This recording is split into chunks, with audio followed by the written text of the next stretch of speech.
delivering the kinds of investments. Secondly, and I don't know, Nick, I was looking, and it's actually surprisingly difficult to get a reliable number on what was the total investment in renewable energies last year.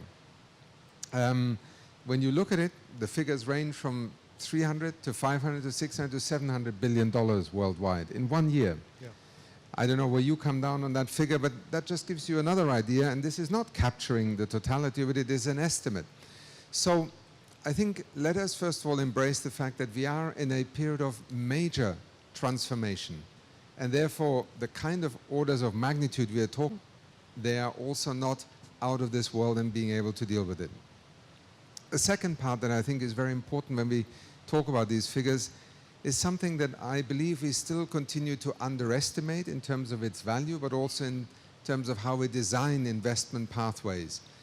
In another event earlier on, I spoke to the fact that in UNDP we can design a project that is almost identical and call it an SDG 7 project about access to electricity or access to clean electricity, as would be a project that essentially comes through the window of the Sustainable Development Goal on climate change, SDG 13. These are not parallel universes. These are the same people in the same locality dealing with the same markets in which they have to actually figure out how to finance investment in access to electricity. Add to that job creation, add to that poverty reduction, and I could go on. There are ways in which these $1 or $2 trillion could actually generate multiple benefits. The cost-benefit assessment frameworks need to change. Final point, let's also recognize that in putting these global figures forward, we then have this extremely variable reality of countries being able to access finance. Vera, you spoke to it as well. I think here we have to, in the short term, first of all, deal with the debt problem. You cannot ask countries to borrow more, and let's be honest, much of what we're talking about here, even in the current climate finance, is actually the taxpayers of developing countries borrowing at concessional terms the money in order to deliver on a collective outcome, namely the energy transition. It's extremely expensive, and many countries are now at a point of debt distress. So unless we deal with the short-term debt problem, many countries will not be part of that $1 to $2 trillion figure or economy. Secondly, let's also deal with the cost of borrowing. I think it is high time that we looked at, particularly for the African continent, and Akin, you know much more about this than I do, of how the risk of investors is priced. Africa is beholden to a few entities operating at the global level with a very narrow set of parameters, pricing risk of borrowing from an African perspective in the global financial markets. I think with much of what we can bring to the cost of risk finance and also the actuarial science that today allows us to recalibrate that cost, we may bring down the cost of borrowing significantly, which would fundamentally change the equation for many African countries to be part of that $2.4 trillion economy. That's much of the work we do in UNDP, and I can see by Mahmoud's raised eyebrow that I don't have time to talk about this, but come and have a look at undp.org, our work on SDG impact, on climate finance, and also on investors maps, and there are many practical solutions that we are proud to work with countries and our partners here. Thank you. Excellent comments, and I think this report dealt with this false dichotomy between climate finance and development finance, and it's within the framework of funding. Climate can support development finance and vice versa, but if articulated better through policy frameworks and institutional support. You mentioned the private sector, and you mentioned that countries are already indebted, but we need to see how that will change going forward, and what can the private sector can do better in providing funding long-term and with more private equity participation. This gets me into Ms. Pfeiffer and what she has to share with us. Thank you. Yeah. Many thanks for being here. And we run a membership organization for investors with around 400 pension funds, mainly based in Europe, and couldn't agree more with the panel that mobilizing finance at scale for emerging and developing countries is absolutely critical, and without that, the 1.5 degree goal is not going to happen. We've heard a lot of numbers from Nick in terms of what is also an investment opportunity. The funding gap is huge. I think the OECD estimated it at 4.2 trillion by 2030, and that's before the events we've had this year alone. The IEA says that we need $1 trillion of investment every year in emerging markets in clean energy alone. So that is really the growth story, as the report has said, of this century. And so investors are interested, there is willingness, there is appetite to move in this direction. We've seen that, unfortunately, only in small pockets so far, but there are some projects where infrastructure financing and so on, where we have some good examples of action being taken. Of course, those flows are far too small for now to fix that funding gap. Why is that? Is that because of the risk tolerance of investors, the country risk, of course, we all know about that, but they are bound by a fiduciary duty, which does make it more difficult to invest in, particularly in developing countries, but also in emerging markets. So let me give you 4 points where I think we can make some progress. This is what our members tell me are the most important things. First of all, strong policy is vital. We need the 1.5 degree aligned NDCs, but they need to be underpinned by strong policy, pricing signals, carbon pricing, phase out of fossil fuels as well, subsidies in a just way, and then the underlying policies that you need for that. The second is that we do need risk-bearing instruments and blended finance, but that needs to happen at scale. And great to see the comments from Nick in terms of the kind of capital you need for different types of risk that need to be reduced. And also some of it, not all of it is catalytic, of course. Some of it has to be concessional grant funding to scale up those projects, but some of it needs, or more of it needs to be catalytic to really attract private finance at scale. So I think our members do welcome the discussions we're now having about some of the reforms of the MDBs and how that capital can be used in the right way so that the investments can be de-risked. The third point I want to make is these markets are new to many investors. They're all very different. And our members don't always have the internal capacity to really understand what the project pipelines are, what the risks are. And so it's really important that as much data as possible is shared. I know the Asset Owner Alliance and others, a Canadian pension fund yesterday, have asked for the data to be shared so that they know what projects have worked and what hasn't worked, because that also helps to reduce the risks. We've asked the IA to explain the technology pathways in different regions as well. All that provides investors with much more insight on where they can invest their money. And finally, local knowledge partnerships are really, really important with project developers, with DFIs, with MDBs, because that helps to scale up the internal capacity at our members as well. So my final point is just if we get the whole system working together, I think we can make a lot more progress. Right.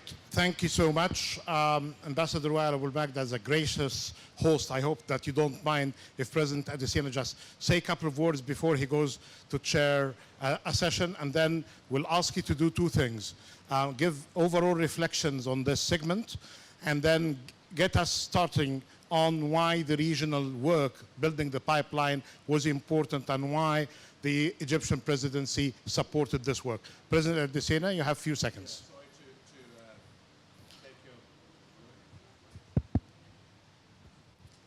Sorry, we're launching the Alliance for Green Infrastructure in a few minutes, and I have to chair it, so sorry to be disruptive in the I just wanted to make 2 points. One is to support what Achkim was saying about the issue of concessional financing.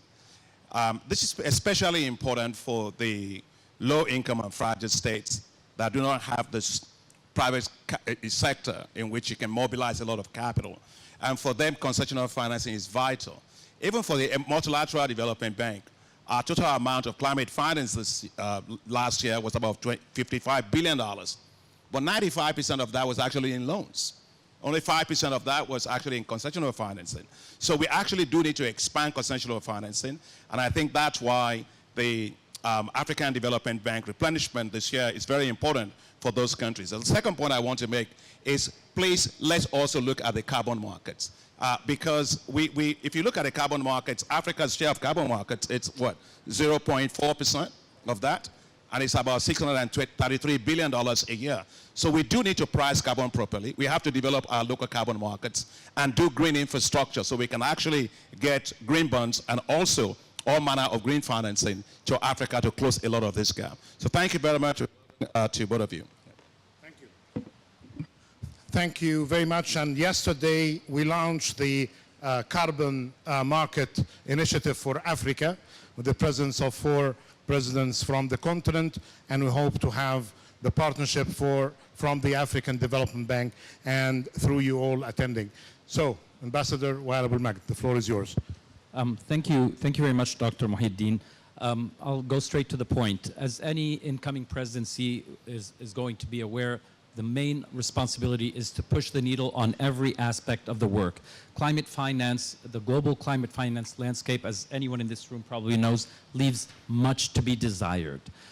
We are very keenly aware of that, and we have the negotiating side, which is the property of the countries, the party-driven process, and they have to take care of that. So we have to look creatively at opportunities, how we can make a contribution to push the landscape forward. But we cannot do this without taking a more scrutinizing look at the current state of global climate finance. I won't go into too many details, but it leaves much to be desired with regard to access, with regard to efficiency, with regard to effectiveness of disbursement, of fairness and humanity. It denies money going to adaptation, which is the prime need for developing countries. It is heavily tilted towards mitigation action.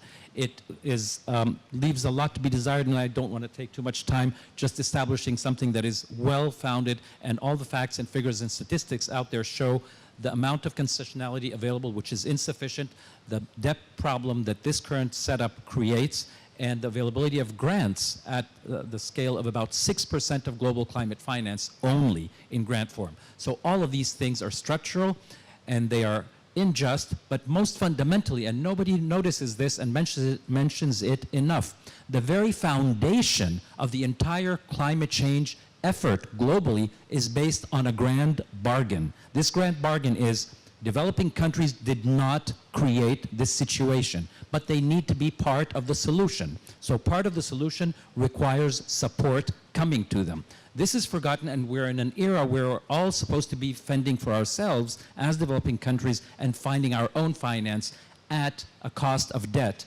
And Dr. Steiner referred to this issue, the debt issue. The cost of borrowing on the markets is quadruple or multiples of what it is for comparing Switzerland to South Africa or a Nordic country to another sub-Saharan African country or Latin American Asian country. So these are injustices, and they're not just a matter of humanity and justice. They are a matter of practicality. This is a fragile regime that is being developed and created. If you squeeze countries into having to prioritize climate action, which they want to willingly do as a contribution, over the very survival of their populations or their legitimate pursuit of eliminating poverty and having sustainable development in their midst, then the regime itself is threatened. We have multiple ideas to move forward on this issue, but I don't have time to address all of that. I'll just touch on a couple of points. MDBs are central to this process. I wish President Adesina was still here, but there is a lot that they need to do to shift from a mindset prior to the climate emergency being this existential threat to our entire species and its existence on this planet. There's a role for philanthropies, and I always make this call to them. In the United States, 2% of total giving is going to climate. 98% is not going to climate.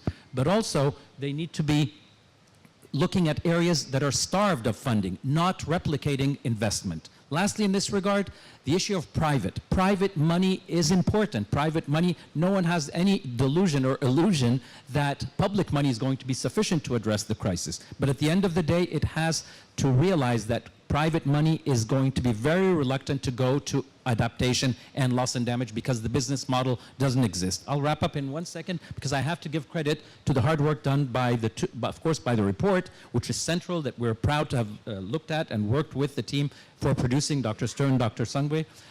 We had a roundtable discussing it on October 24th in Cairo, and that was very beneficial to give you insights from multiple stakeholders, and we will look forward to working on the report and making sure it evolves as we move forward. Lastly, we had some effort by the presidency contributing to the global champions, the high-level champions, in the 5 roundtables that were organized within the economic commissions of the United Nations in 5 parts of the world. And I think those products will give us an indication of where bankable projects are going to be available and where bankable projects are simply not going to be available. So I'll leave it at that.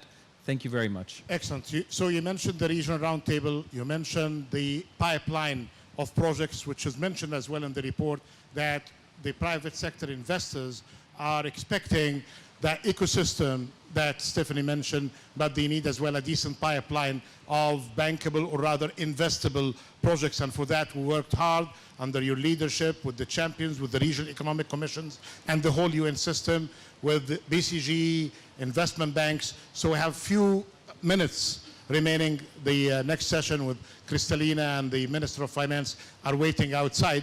So I'll make something unusual a bit, not planned. So I'll ask Sagarika to take the floor for 1 minute to mention the effort, the results, and how to get the compendium of the projects and what you are expecting from you. Vera was with us in her former capacity as the chief for the Regional Economic Commission. So we'd say that, and then I'd ask the rest of the panelists to give a few seconds reflection on how to get that forward pipeline within a context, policy frameworks for climate and development. Sagarika. Thank you very much, Dr. Mohiuddin. My name's Sagarika. I work for Dr. Mohiuddin. We're really delighted that over the last few months, we've been holding a series of forums, and these have resulted in a compendium that you can find online on the Champions website, and it covers 128 projects that represent the start, the potential for financing opportunities and a project pipeline. In total, this would require financing of 128 billion. We didn't actually plan these numbers to match, but as it happened, they did. So 128 projects, 128 billion from around the world, crossing across mitigation and adaptation. We've also released a short report, Assets to Flows, that covers some of the findings that really complements this very important report, which is more on the bigger picture, what needs to happen. We have an event later today, the COP27 special event, 2:30 p.m. in Action Room 1. We'd love you to come so we can go deeper. And our sincere thanks to Vera, who at her time in her previous role kindly hosted one of our forums in Africa, which uncovered about 19 projects that do need financing. Thank you. Right. So we do need financing. Vera, you were happy with this initiative when you were an executive secretary leading the Regional Economic Commission. Are you still happy with the approach, given that you are more free to say what you like now? No, you were free then, I was but always you are even free, more yes, free now. especially on the...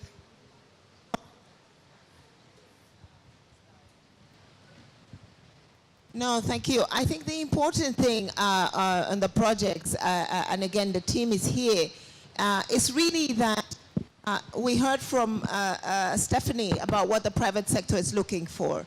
I think we know what the public sector can offer. These are the projects. Now I think what we need to do is to sit down and say, you know, in many of these cases, the policy environment is right? One of the things that we... So, batteries are not matching the energy, yeah. That's why we need to invest in DRC battery processing factories so we can do more. So, because the other part of the climate conversation is actually managing storage. But going back to the projects, I think really that the developing world now has a pipeline of projects. We heard yesterday from the Prime Minister of Egypt that there's 10 gigawatt of a project that is already ready. The policy environment in Egypt, I think we all know, is ready and ripe. In many countries, Senegal, the minister was here, Ghana. I think what we now need to do is break down what does it mean, what are you looking for? Is it cost-reflective prices? Or is it a utility that is functioning? I think we need to go down into slightly more detail on that conversation. But the good thing about Africa is also the regional platforms, which we talk about in the report. I want to emphasize that. Because sometimes to get scale, you need to bring together, cluster the projects. We have mangrove projects in East Africa at scale. We have powerful projects on energy at scale. So I'm very happy with what we came out of. We have voluntary carbon markets projects because we have the peatlands of the Congo Basin. So we have, I think, on offering a little bit of everything that you're looking for, something on biodiversity. Right. So we really hope you can come and take a look at that, and you know, we can get some investments going. Of course, with MDB concessional financing to launch it. Stephanie, we have the promise of the GFANs and others committed to funding projects, especially in the net zero. We have the pipeline of projects So in addition to capacity development, you mentioned the ecosystem. What could be making you more interested in checking this pipeline? I would say I would agree with Vera. Bring the investors in early so that all parts of the system can. Closer to the microphone, please. So that all parts of the system really understand each other's objectives and requirements and constraints. So bring in the project developers, the investors, the DFI, the MDB, to have a fuller discussion. Very good. Professor Nextern, you taught us about how to link macro to micro, short term to long term, pipeline lengths of projects to your report. I want to leave you with one number, which is in large measure an answer to that question. All strands in these arguments, investment climate, project pipeline, low-cost finance, take you to the multilateral development banks. So the one number I want to leave you with is that if this whole story is going to work, and it's a story of the investments necessary to deliver on Paris, we have to triple the lending capacity of the MDBs, the financing capacity of the MDBs within the next 5 years. If it's to be able to participate in all those ways, pipelines, policies, de-risking fundamentally with the private sector, helping with the concessional capital, that is absolutely crucial. We've talked about 2030. We have to triple the financing capacity of those institutions in the next 5 years. It's perfectly possible, and it costs very little. Right, and for that you need an ultimate connector between the global initiatives and the local response. Achim Steiner. I think we are in many ways all aligned. I think perhaps from UNDP's perspective, the focus still remains, how do we help those who traditionally will not be in the first, the second, or the third row when it comes to accessing finance? And I think even with the MDBs, Nick, we have to come back to two things: the terms on which this finance becomes available, whether we look at the complexities that are being created around the Green Climate Fund, the Global Environment Facility. These are not mechanisms that are easily accessible to many countries. Equally, we need to look at the terms of financing. For the private sector to invest, we have to look at how markets can actually be adjusted or influenced in a way that is not prohibitive for those countries that normally would not access capital. Once we tackle those issues, it is the MDBs, but it's also the private investor. It is domestic capital that very often might look for a way to put their money outside the country that would actually invest in the country. That's the frontier of the work that I think we have to focus on. Excellent. Ambassador Wallenberg, you have the last word. Well, yes, not necessarily the last word, but a few thoughts. We mentioned Closer, MDBs. please, to the microphone. We mentioned MDBs, and there's no question that they need to evolve and move in the right direction. This isn't just from this panel. We've heard high officials from developed countries, but it is a responsibility. All of us should remember these MDBs have stakeholders, and the stakeholders have much influence, and they need to come in and not just say it in public fora, but actually influence that change. Number two, regarding public money, it will continue to remain central. No one is under the illusion that the 100 billion or other available public finance is going to resolve the issue, but it does go a long way in providing trust and assurance. The $100 billion is a drop in an ocean of needs, but it is an important starting point. We saw commitment yesterday from the Prime Minister of the UK, for example. We're all talking about doubling of adaptation finance compared to 2019 levels to 2025. By simply making the commitment that the United Kingdom would triple, not double, voluntarily, that sends a very important political message to other developed countries that they need to step up their game, but also to developing countries that no one will be left behind. There will be seed money coming from the developed countries to help in this regard. So it is essential to remember that as we move forward, that there is a significance and a political sense of trust that comes when developed countries deliver on their obligations. The last figure is very important. As Achim said, we all know the figure, according to the IMF, that came up for COVID, which is an emergency, was $9 trillion. Yeah. That is the money that is posted on the website.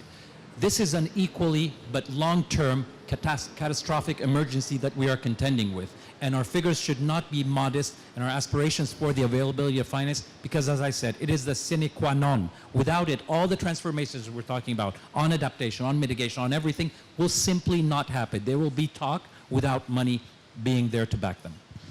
Excellent. You are great panelists. You provided great knowledge to all of us with practical emphasis on all of the points.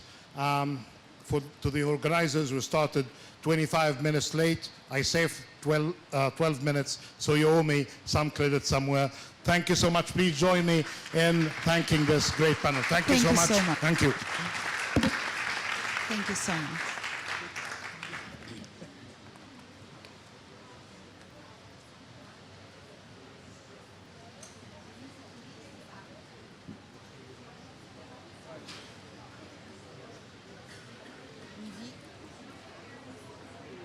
وزير معلش على القناة بس احنا بدينا 5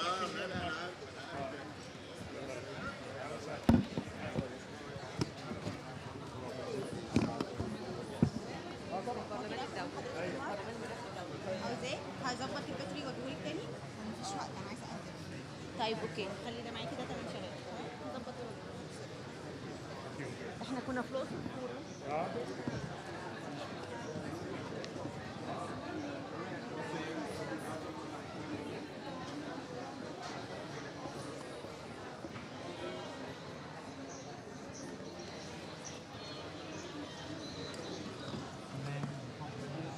I'm so sorry.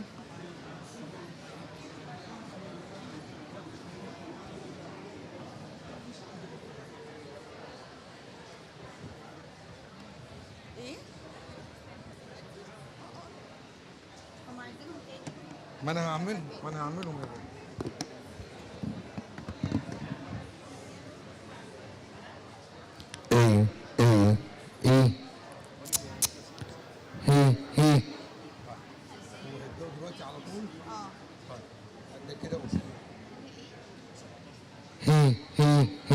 امال ايه؟ اي كرسي ليه يعني؟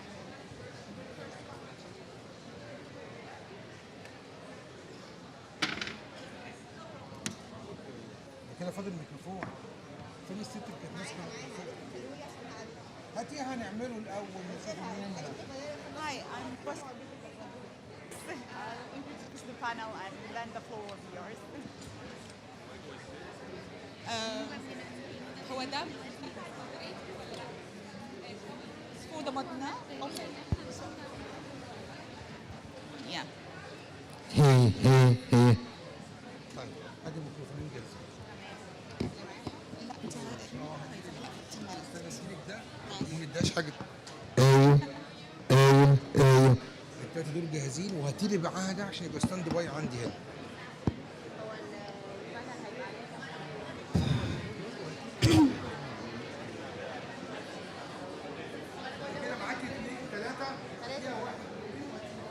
في حته هحاول لو عرفت كده اعمل كده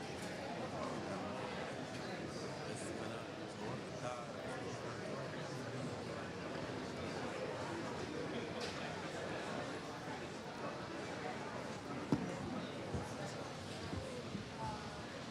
حضرتك خدي ده اديني اللي معاكي.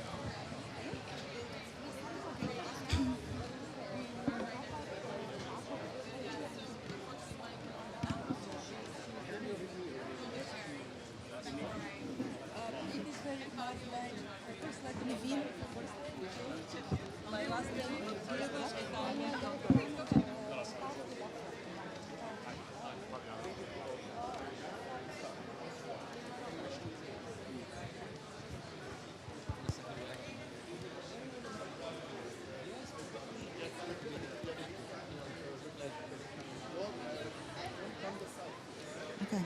Your Excellencies, our distinguished guests, ladies and gentlemen, please, if you'd like to take a seat so we can start.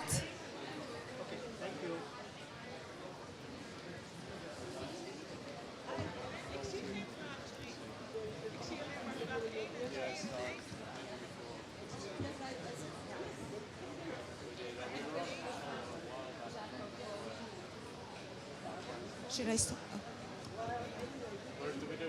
Okay, so if you don't mind, we'll be starting right now. Reducing the cost of green borrowing. Climate crisis can have a material impact on the sustainability of public finances. And in climate vulnerable countries, fiscal health is under threat by potential output losses related to climate hazards and disasters recovery costs. Taking action on climate change is essential to reducing poverty and promoting shared prosperity in a sustainable manner. But this can only be achieved if African states have the ability to borrow at an affordable rate, mobilize more green funding, and attract private capital. So for this session, we are delighted to have Mr. Fabio Natalucci, Deputy Director, Monetary and Capital Markets, IMF, Your Excellency, Dr. Mohamed Maid, Ministry of Finance for Egypt. We're going to have Mrs. Sigrid Kaag, the Minister of Finance of the Netherlands, Mr. Noel Quinn, Chief Executive for HSBC, and Mrs. Kristalina Georgieva, Managing Director, IMF, and Ms. Marie Diron, Managing Director, Sovereign Risk, Moody's. Thank you so much. If you may, please. Thank you very much. First of all, thank you for the opportunity and the honor to moderate this panel. Let me briefly summarize a little bit what is the topic of the discussion here in this session. So climate change poses enormous risk to our lives, the global economy, and the stability of the financial system, but also can have a material impact on the sustainability of public finances, particularly in emerging markets and developing economies. So this country has a much smaller share of global green gas emissions, but most of them lack the resources to actually address this.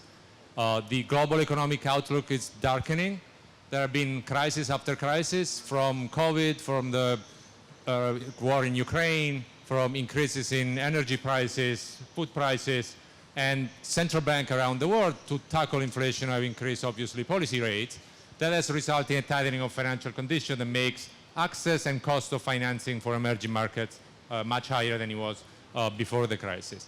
Obviously, those are not just risks, there are also opportunities. So green sustainable financing can offer opportunity for the private sector, but it's not enough at this point. If we look at annual flows into sustainability finance, it's only a small fraction of the trillions and trillions of needed to actually address climate risk. So what can be done to, one, scale up the cost of scale up private finance? So the public sector can't do it alone. We know that their public debt are higher, costs are higher, so we need private sector and we need to scale it up quickly. And also can be done to reduce the cost for emerging market and developing countries. So let me start with a first question for Dr. Mohamed Maid. Can you talk about Egypt's experience in issuing green financial instruments to reduce the cost of borrowing?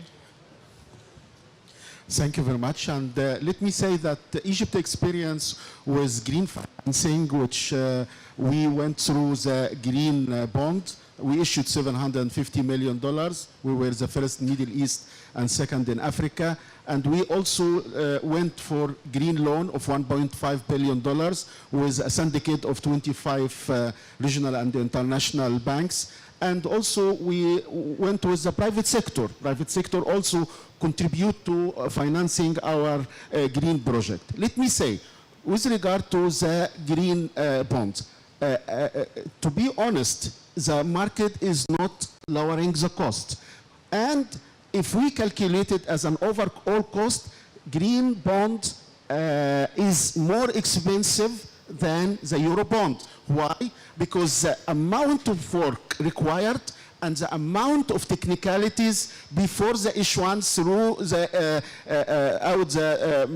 term of the bond, and a lot of work, a lot of communication, a lot of technical people and technical work. And also, if we look at, we need to hire a specialist for auditing, for reporting, and for all of that. As an overall, the cost was higher than the traditional Eurobond. So let me say that if we want to ensure that there will be really a green bond market to encourage green financing through this instrument. So we have to think about standardizing some tools to ensure that green bond will be lower at a specific rate, at a specific standard in cost than the than the traditional Eurobond. However, let me say, our experience with a syndicate of 25 regional and international bank to secure $1.5 billion for green financing loan. It was excellent because I think that they were understanding that it has to be a different cost, it has to be a different pricing. So it was fantastic experience, and we think that these banks played a good role. Private sector money, as we have seen last night with Nuafi, and how private sector can play a vital role in moving the green financing and advance this. I believe this is very important, but again, we need to ensure that with this difficult time of not accessibility to the financial market, very high cost of financing, that we will be offered by MDBs, by private sector, by the market, if it is allowed, a cheaper green financing. Thank you. Thank you very much. So moving to Ms. Kaag, maybe Sime, what has been the experience in the Netherlands in designing public policy strategies for green and sustainable financing to reduce the cost of borrowing and attract investment in climate financing? Well, you may not expect it firsthand, but I think our experience has been fairly similar to Egypt. We've issued green bonds. Of course, we are a country that has a AAA rating, so we can actually afford to take more risks, and we want to develop them further.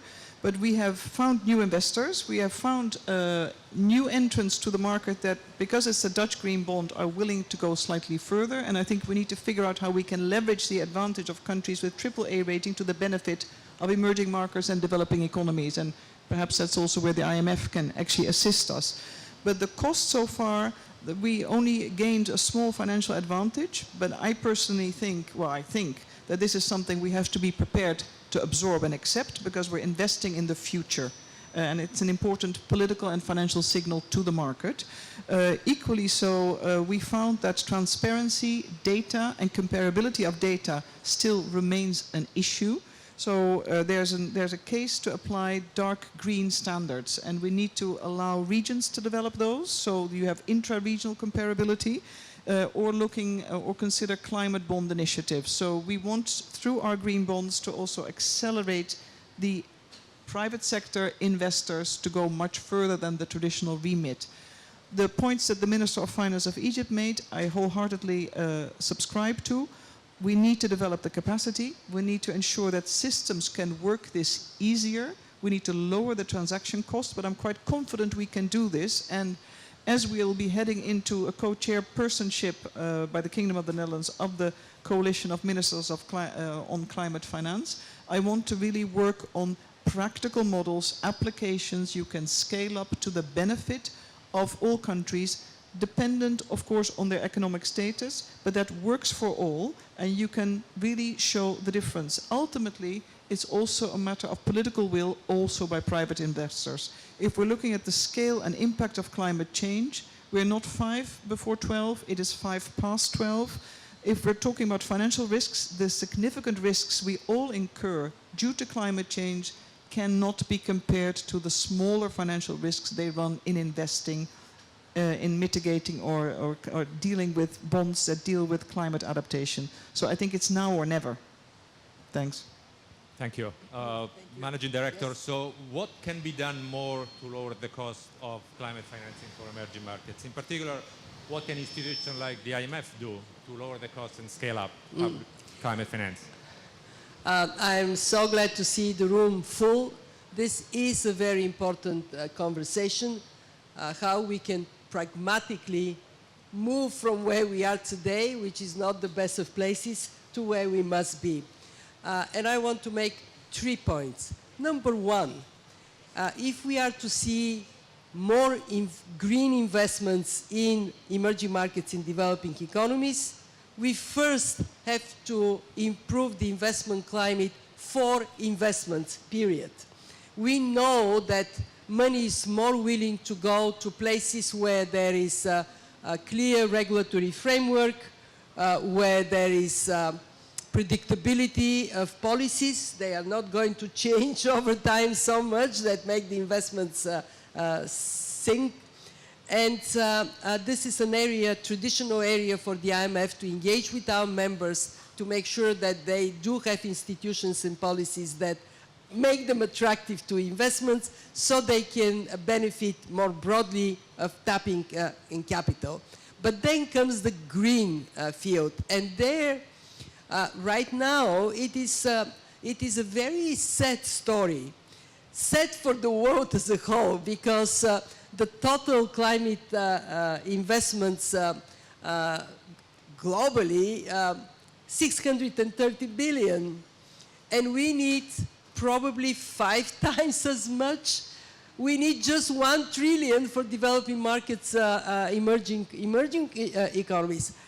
And out of this 630 billion, today they're capturing a minuscule part. I mean, we can argue, is it 5% or 7%, but it is small.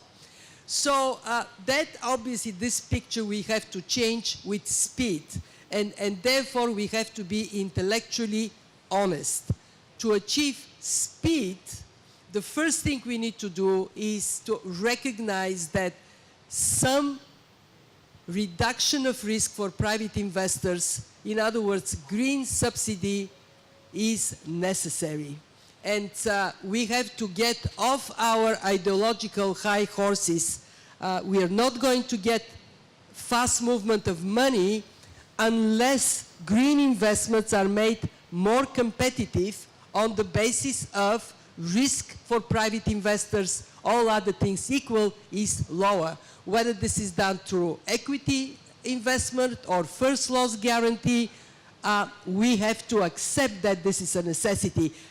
The fund, we are coming with the new Resilience and Sustainability Trust. One of the main objectives we set for ourselves is to facilitate, with the presence of the fund, good policies, and also to make sure that we encourage private capital to flow into emerging markets. And the third point I want to make is that we do have to generate globally and for emerging markets greenium, green premium. We have to make it so that green is lovely. That can only happen if we have the courage to make high carbon intensity unattractive. And we know the path is called pricing carbon. Unless carbon is priced on a predictable level with price going up, we are not putting a disincentive that can make greenium a reality.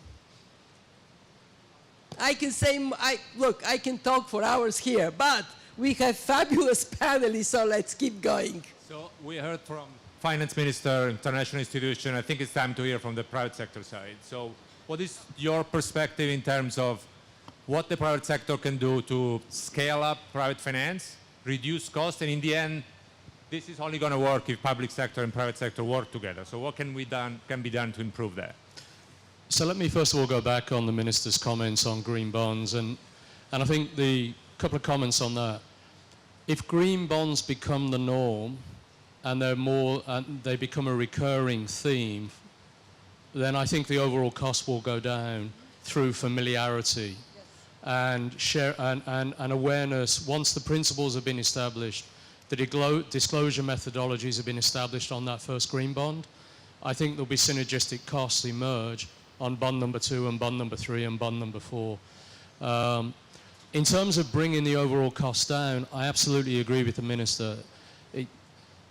Disclosure is absolutely important. When you put the label green next to a bond, everyone wants reassurance that that combination of 2 words is legitimate.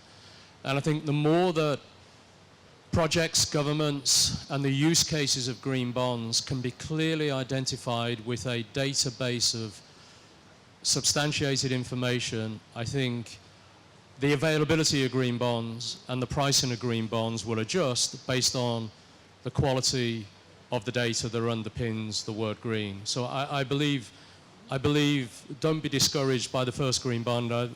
We're very grateful to have worked with you on it, and we believe there is strong potential for further bond issuance. If I step away from bonds now and I move more into project financing or initiatives where it's more bank debt, private equity, public sector debt or public sector contribution. I agree absolutely with what the Managing Director said. The trick is to get actually leverage on public sector contribution. And if public sector contribution can go in at an equity level or a grant level, then the cost of the private sector equity and the cost of the private sector debt will come down, and that lower cost will be on the majority of the funding. So a small level of public sector contribution can achieve a materially significant reduction in the provision of the private sector debt. And coming back to it's 101 banking, but it's important. The combination of the combination of the different sources of funding is more important than any one source of funding. If you get the balance right on the deal structuring, that combination of deal structuring is important. The second thing is consistency of government policy. Because what private sector lenders and private sector investors are looking for is the ability of that project to survive multiple administrations, that the offtake agreement will survive, that the subsidy arrangements will survive.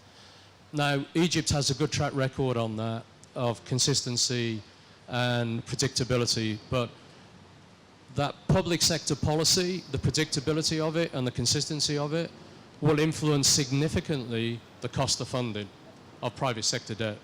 And then the third thing, which is always a challenge for international banks, is currency exposure.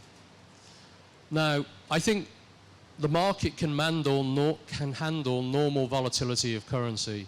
So I don't think it's take all currency exposure off the table.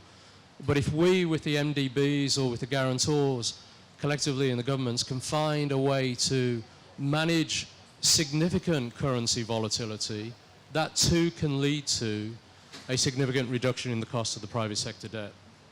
A couple of final comments, if I can. And this, again, is outside of bonds. This is more project financing. The vehicle used for the project can influence the cost of funding. If it's a special purpose vehicle with all of the risk concentrated in that one legal entity, the likelihood is the cost will be higher than if that project is sitting alongside a portfolio of an existing legal entity with proven cash flows. So the choice of how you raise the money and where the project sits can influence, because you can leverage the credit covenant of the existing business model and the existing cash flows. So providing to the corporate, one of the national corporates, and embedding it within that architecture can lower the cost of debt. And then I think the final thing I would put in here is, for many of those corporates, they're not necessarily green, they're greening. So accepting it as a transition journey for a corporate that's moving off of today's technology base, which is carbon heavy, onto a different technology base, which is carbon light, and sort of not demonizing transition and only favoring green. The journey of moving from where we are to green is also an important attribute, and we've got to make funding available for companies to progressively green themselves. And they can probably do it with a cheaper cost of capital than a special purpose vehicle can. I'll stop at that. First, well done. That was very good. It just reminded me something when you talked about green bonds coming on scale. Minister, if you look at the global picture, the good news is green bonds are shooting up from between 2020 and 2021, tripled in size. So we are now, 2021 we were about 250 billion. Today we are probably above 300 billion already. And on average, the cost of green bonds is actually lower by 50 BPs. So there is a greenium, but not for emerging markets, exactly because of the issue of data, standardization, and what we need to work with you is how we can create more collective capacity in emerging markets, so we don't have each country reinventing the same green bond wheel.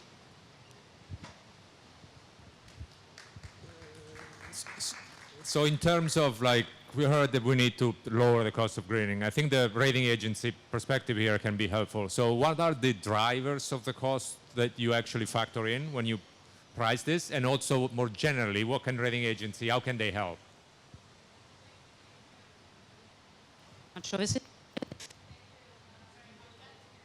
Pleasure to be here, and I think I'll echo a lot of the points there. The first point I want to make is that as rating agency, we integrate the risks coming with climate, the carbon transition risk, the physical climate risk in our ratings, because we do see that.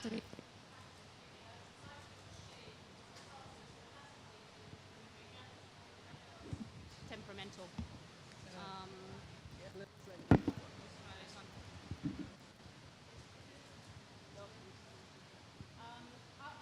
I'll try to talk a bit louder.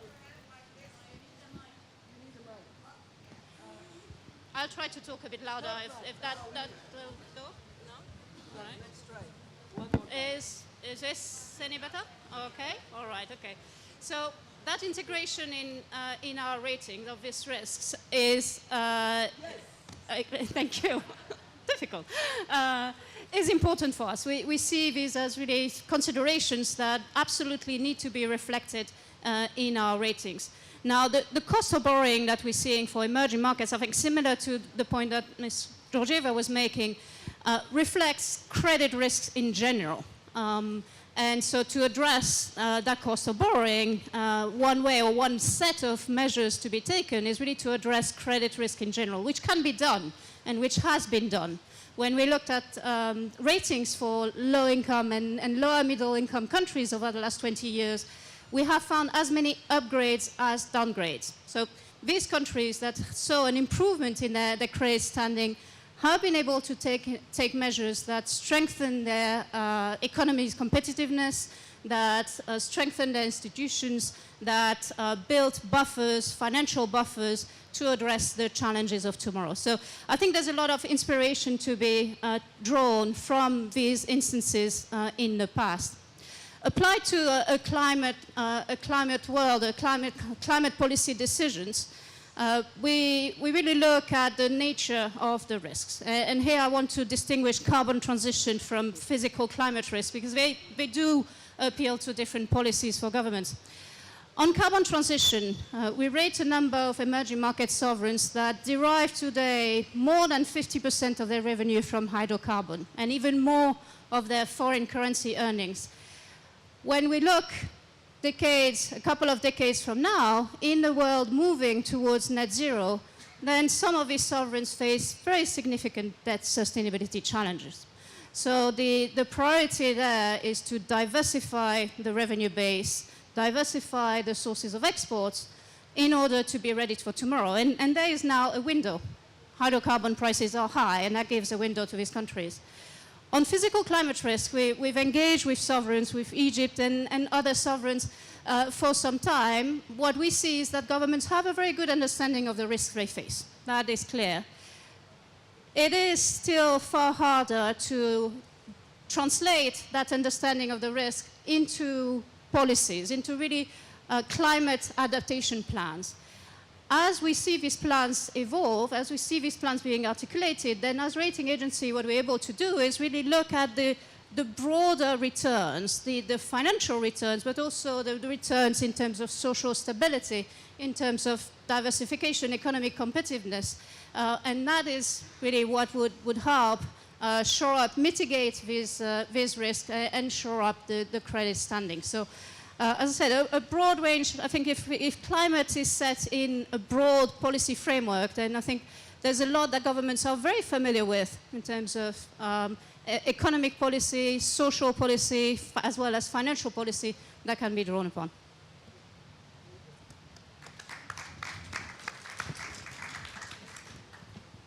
So if I can maybe go back to Ms. Kag and Ms. Mohamed. So the role of MDB, two questions. One for Ms. Kag is the role of MDBs. In particular, how can we use NDBs and donor money to scale up? What role can we play? It has been mentioned by Mr. Quinn about the need to lever up. So how can we use those MDBs to do that? Well, it's interesting because Kristalina and I just had this outside conversation, but she knows our views and I think we share the same. I think the MDBs have a moral and financial responsibility, in a way a de facto political responsibility to be much more risk engaging.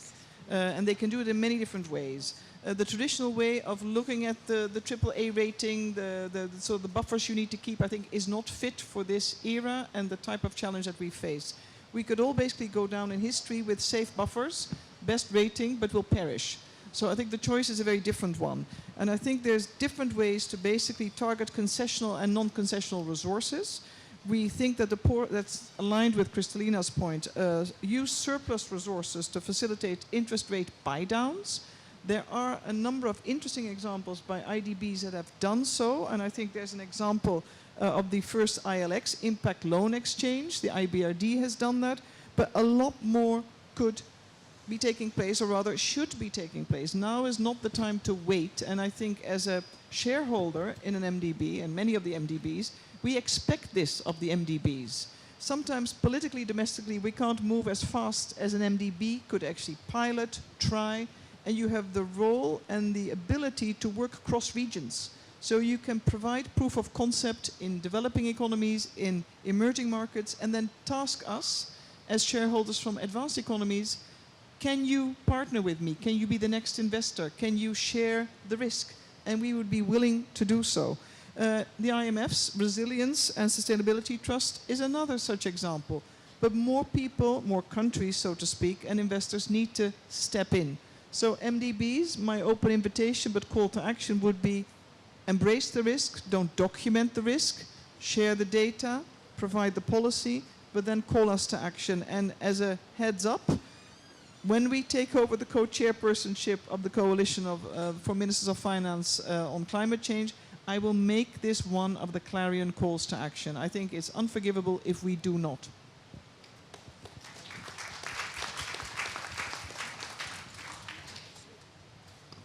So Dr. Mohamed, so what are Egypt's proposal for MDEs to lower the cost of green finance and overcome these obstacles?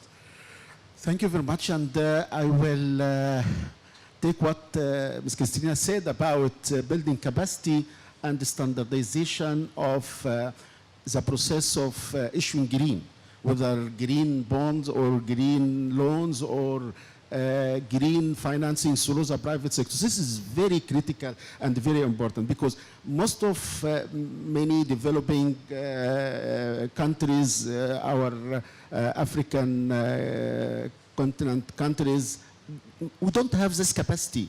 And when we tried to do it for the first time, it took a lot of effort, and sometimes we did right, sometimes we did wrong. So let me say what I would like to mention, something which is, I believe it was very important, is that there is a standardization was called ICMA, which is a green bond principles. So when we tried to issue the report, we started with the green financing framework, and made all the arrangement and allocated fund to projects aligned, and we have to comply with ICMA bond principles, and the framework has to be revised by leading environmental research called VICU. And after that, we have to hire an international consultant to review the report and to ensure to the investors that we achieved everything. So it was hassle. So what I'm trying to say, if we can really standardize the process, this will be important. Coming back to what the MDBs can do, I will mention one or two points. Number one, the issue of full or partial risk guarantee. I tried to issue a specific bond in one market, international market. They asked me for guarantee. So I went to two MDBs international financial institutions. I want a guarantee. They said, okay, but the liquidity available for you will be reduced by this amount of guarantee. I said, no, what? What is the point? So we need to encourage NDBs to make some effort about the issue of full or partial guarantee. And I believe that we found that 95% of NDBs, they don't. They only direct funding.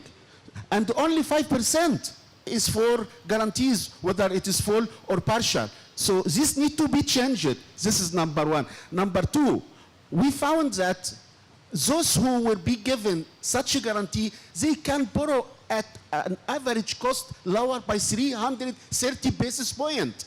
So you can help us on that. You can support us on that without giving us fund or financing. Give us some sort of guarantee so I can lower the cost of financing. So let me say that Kristina mentioned green premium. Let me bring to your attention that the market has what is called Africa premium. When they penalize the African continent, when they go for the international market for money, why you add this to the African continent? It's because our situation, so if we compare two African countries with the same rate, the same circumstances, but this is an African, there is an African premium, add to the cost. So you are making our life more difficult because we are African borrowing. We have to demolish this idea. We are the same rate, so we get relatively the same price. The capacity building and regulatory and the policy technical support will be crucial for moving forward with green financing. It's an obstacle. Let me finish with this. We have a proposal which would like to focus on the sustainability sovereign debt hub that was proposed by UNICA during the ISV held in Cairo last September. This hub aims to scale performance-linked sovereign debt and reduce the cost of capital for developing nations and therefore enable scaled investment development.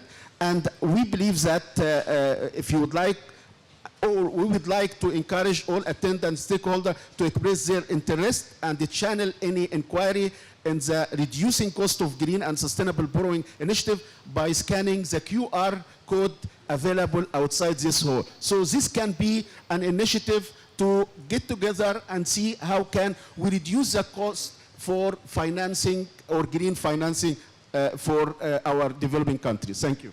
Thank you. So Managing Director, institution from the perspective of international financial institution and the what mechanism and financial instrument can be actually used to lower the cost for emerging markets? Let me recognize that we have indeed been faced with this reality today that not only emerging markets, developing economies are faced with a very difficult situation with limited or zero buffers, but with investments moving to the US because of interest rates increase and the high cost of the expensive dollar, we do have an unusually difficult situation, not just for green financing, but for financing in these countries overall. If we zero in on green financing, there are three avenues that are some developed and some potentially significant. The first one is to get green bonds on scale on the basis of aggregating institutional capacity building support and aggregating the coming to markets of countries. So rather than individual bonds coming one by one, to think about lifting up emerging market presence and marketing it with the collective strength rather than with the strength of each and every country. It is already, it is there, but we have to admit we have not done enough to support emerging markets. And I would really urge the World Bank, an institution with significant experience in green bond issuance, to take this to heart. In parentheses, and I'm going to do a commercial for the World Bank. The World Bank has innovated the very first quality green bond in 2007. It was issued by the World Bank. The very first carbon trade was done by the World Bank. So this is an institution truly skillful. We have to demand that they give this, spread these skills more broadly. Secondly, catastrophe bonds. We have seen really good progress in pooling resources to tap into markets. So if a catastrophe occurs, countries draw down from the insurance. Insurance instruments more broadly in a world of more frequent climate disasters are a must, and we have to work to develop them. Again, the World Bank has a catastrophic bond program for the Caribbean. All countries of the Caribbean clustered together. On the strength of everybody, you reduce the risks. We can think of similar insurance for drought, related disasters, again, clustering countries. And the third one is debt for climate swaps. The discussion here is now in earnest. At the IMF, we have done our own research, and we see potential that we do need to explore. But it would not be fair if we don't say that the really big opportunity for developing countries is in carbon offsets. If carbon offsets, but including blue carbon, if they become an asset class that can be securitized and used to raise money, that would be a major source of financing for the developing world. Thank you. So I had a few more questions for the private sector. Unfortunately, I know that some panelists have a hard stop at 12, so maybe starting with at the end. So if you had a magic wand, what would be your dream? How would you scale up private finance? One dream. Magic wand. I'm going to go to the MDBs, and at the moment MDBs, most of them take vertical risk. They do the totality of the financing, all of the risk categories of a project. If I could wave a magic wand, I'd ask them to go horizontal, not vertical. Take risk categories onto their balance sheet, and then the private sector can do the other risk categories. The other thing, a second magic wand, is share your data, because they have a knowledge of government policy in the countries within they operate in. They have a knowledge of projects that is not openly shared with the private sector. So if they're going to take horizontal risk, not totality, what they've got to do is release some of their data into the domain of the private sector, so the private sector can then risk assess the remainder of the risk. They're the two magic wands I'd ask for. I'll continue on the data side, but the data going towards analysis, and which is getting the case studies, getting the examples, demonstrating what is money well spent. And I think that will help demonstrate the risks, demonstrate the opportunities, and that will help the investor community and certainly us as rating agencies be able to really differentiate between the sound projects and the ones that could be strengthened. The third magic wand would be sell some of their existing portfolio that's mature, free up capacity to do the next project. There's some are doing it, many are not yet, freeing up existing balance sheet capacity. They're holding on to the term debt all the way through post-development. So that would be the third magic wand. Are we going on the magic wand story? I have given mine to him, so he waved 3. Look, if I were to have a magic wand, I would make the world move swiftly to adopting carbon price through tax, through trade, through regulations. Because if we don't have it, ladies and gentlemen, we will not meet our Paris commitments. It is impossible to get investments to move on scale and with the speed necessary. So here I am waving it. Let's see. Let's see what is going to happen. Sigrid has an even better magic wand. No, not at all. I think we also need to be mindful in all the magic wands that we need to tackle the asymmetry of data, but we also need to give a space for countries to catch up. So when you weigh risk, it needs to be a relative risk. The risk that the Netherlands runs is not the same that Egypt runs. So I think the private sector here also needs to be more forward-looking and not only look at the public sector, but also say what is the responsible form of business conduct I'm prepared to deal with risks. So it's a double whammy. That's also the magic one, because we can't do it without private sector finance. We are very limited. Thanks. Let us work on creating a special market for green financing with all the tools. And this will be a specialized market which will include green bonds, green loans, green facilities from MDBs, and this unified international market with all the different tools for green financing can accelerate the transition to climate change, because it will have different tools, different mentality, different strategy to ensure the acceleration of green financing for green projects.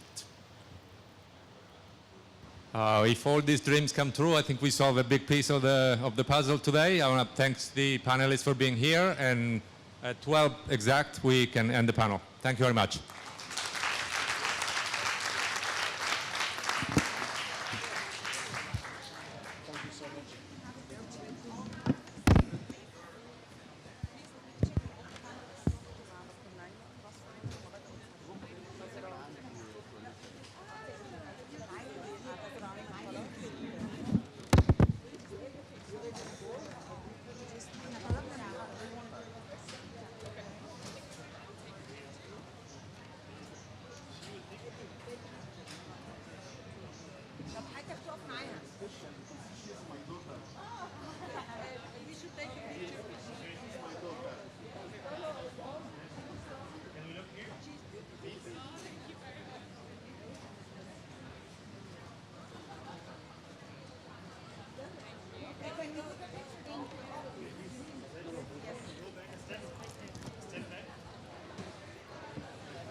اهلا مروه، كيف الحال؟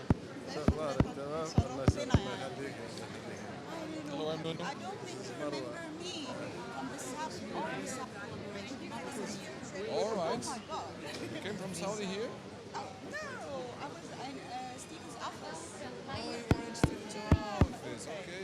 Then I moved to Todd's office there. And I then was in now Egypt I now. moved to GFANS. Oh, I'm the okay. North African lead for the For African GFANS. Yes. Okay. Congrats. Thank you. Congrats. Yes. Well done. All right. All right. You done? Yeah, okay.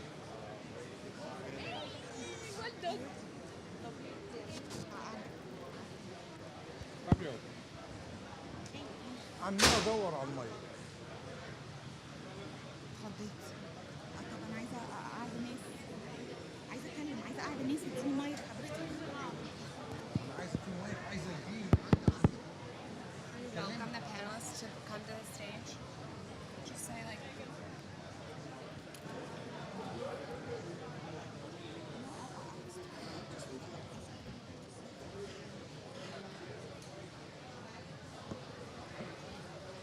Your Excellencies, ladies and gentlemen, would you please take a seat so we can begin?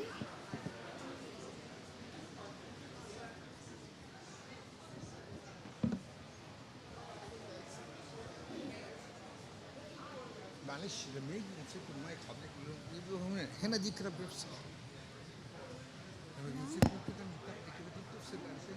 طب ما انا بيلاقوه كده يقول لك المايك كده في حاجه. I'm here for Axel Van Schwarzenberg. He's just Good afternoon. I'm Georgia. I'm with Axel Van Schwarzenberg. Oh, where would you like me to sit? I want him to sit here. Okay. Yeah. One. And he will come in which order? So, okay. This is Axel. Yes. Okay. So yeah. Yes. This is for you. Yes. Hi, how are you? Anywhere, wherever you would like to. It's an honor. We'll sit here. Hello. Hello. Good morning. Hi. Hi. Okay. Mr. Jean. Yeah. Jean. Jean. Jean Li Chun. Jean Lichun. Right. He's here. Thank you.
The moderator is coming. Not here yet. She is, yeah, Okay. very soon. So we're not, okay. Yeah, yeah, no. Vera, it's- right. Yeah.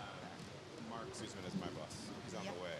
Okay. Just letting you know. Okay, good. Probably 5 minutes. I think we'll be okay, I right? think it's once he comes, he just like comes Walk straight up. Yes, Okay. yes. I'll introduce him as part of the panel, and just once he comes, he just Yeah. can have a seat. That should be okay. Good. Thank you. you so much. Thank you.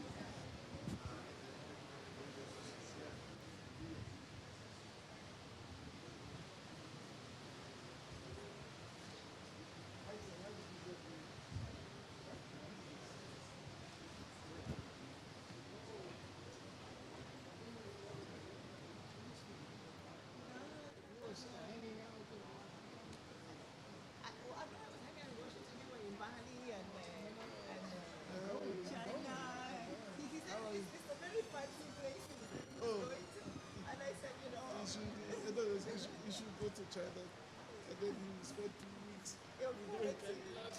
That's rare. Calling. So this must be you looking for me, and so No. she's calling me. Maybe, yeah. Okay. Okay, she's there. It's Hello. okay. So you'll sit. I in sit front. here? Yeah, you're the moderator. Yeah.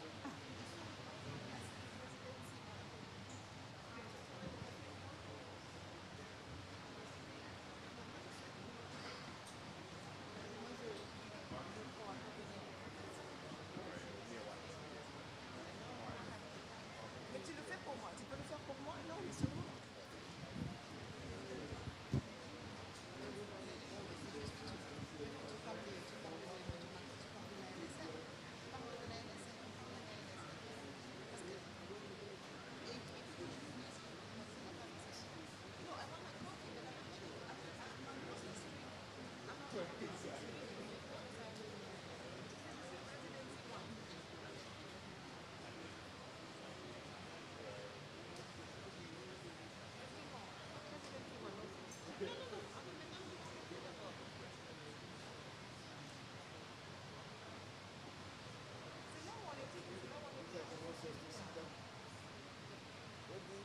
That's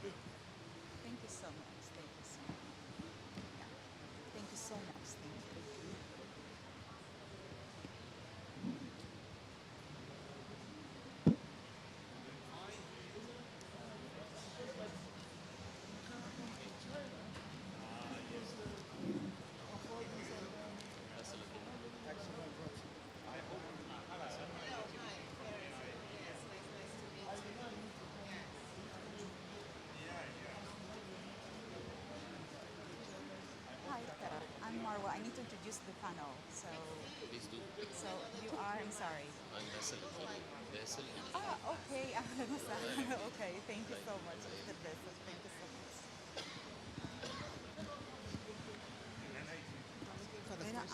I'll start. Where's Mark? He's coming.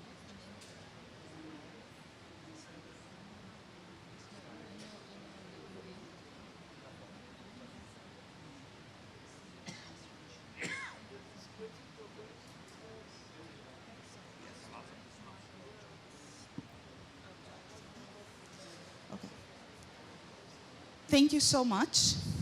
So, after we discussed earlier the importance of mobilizing finance for climate action and the urgent need to narrow the current gap in Paris-aligned financial flows to address climate change in a holistic approach that enhances the realization of SDGs.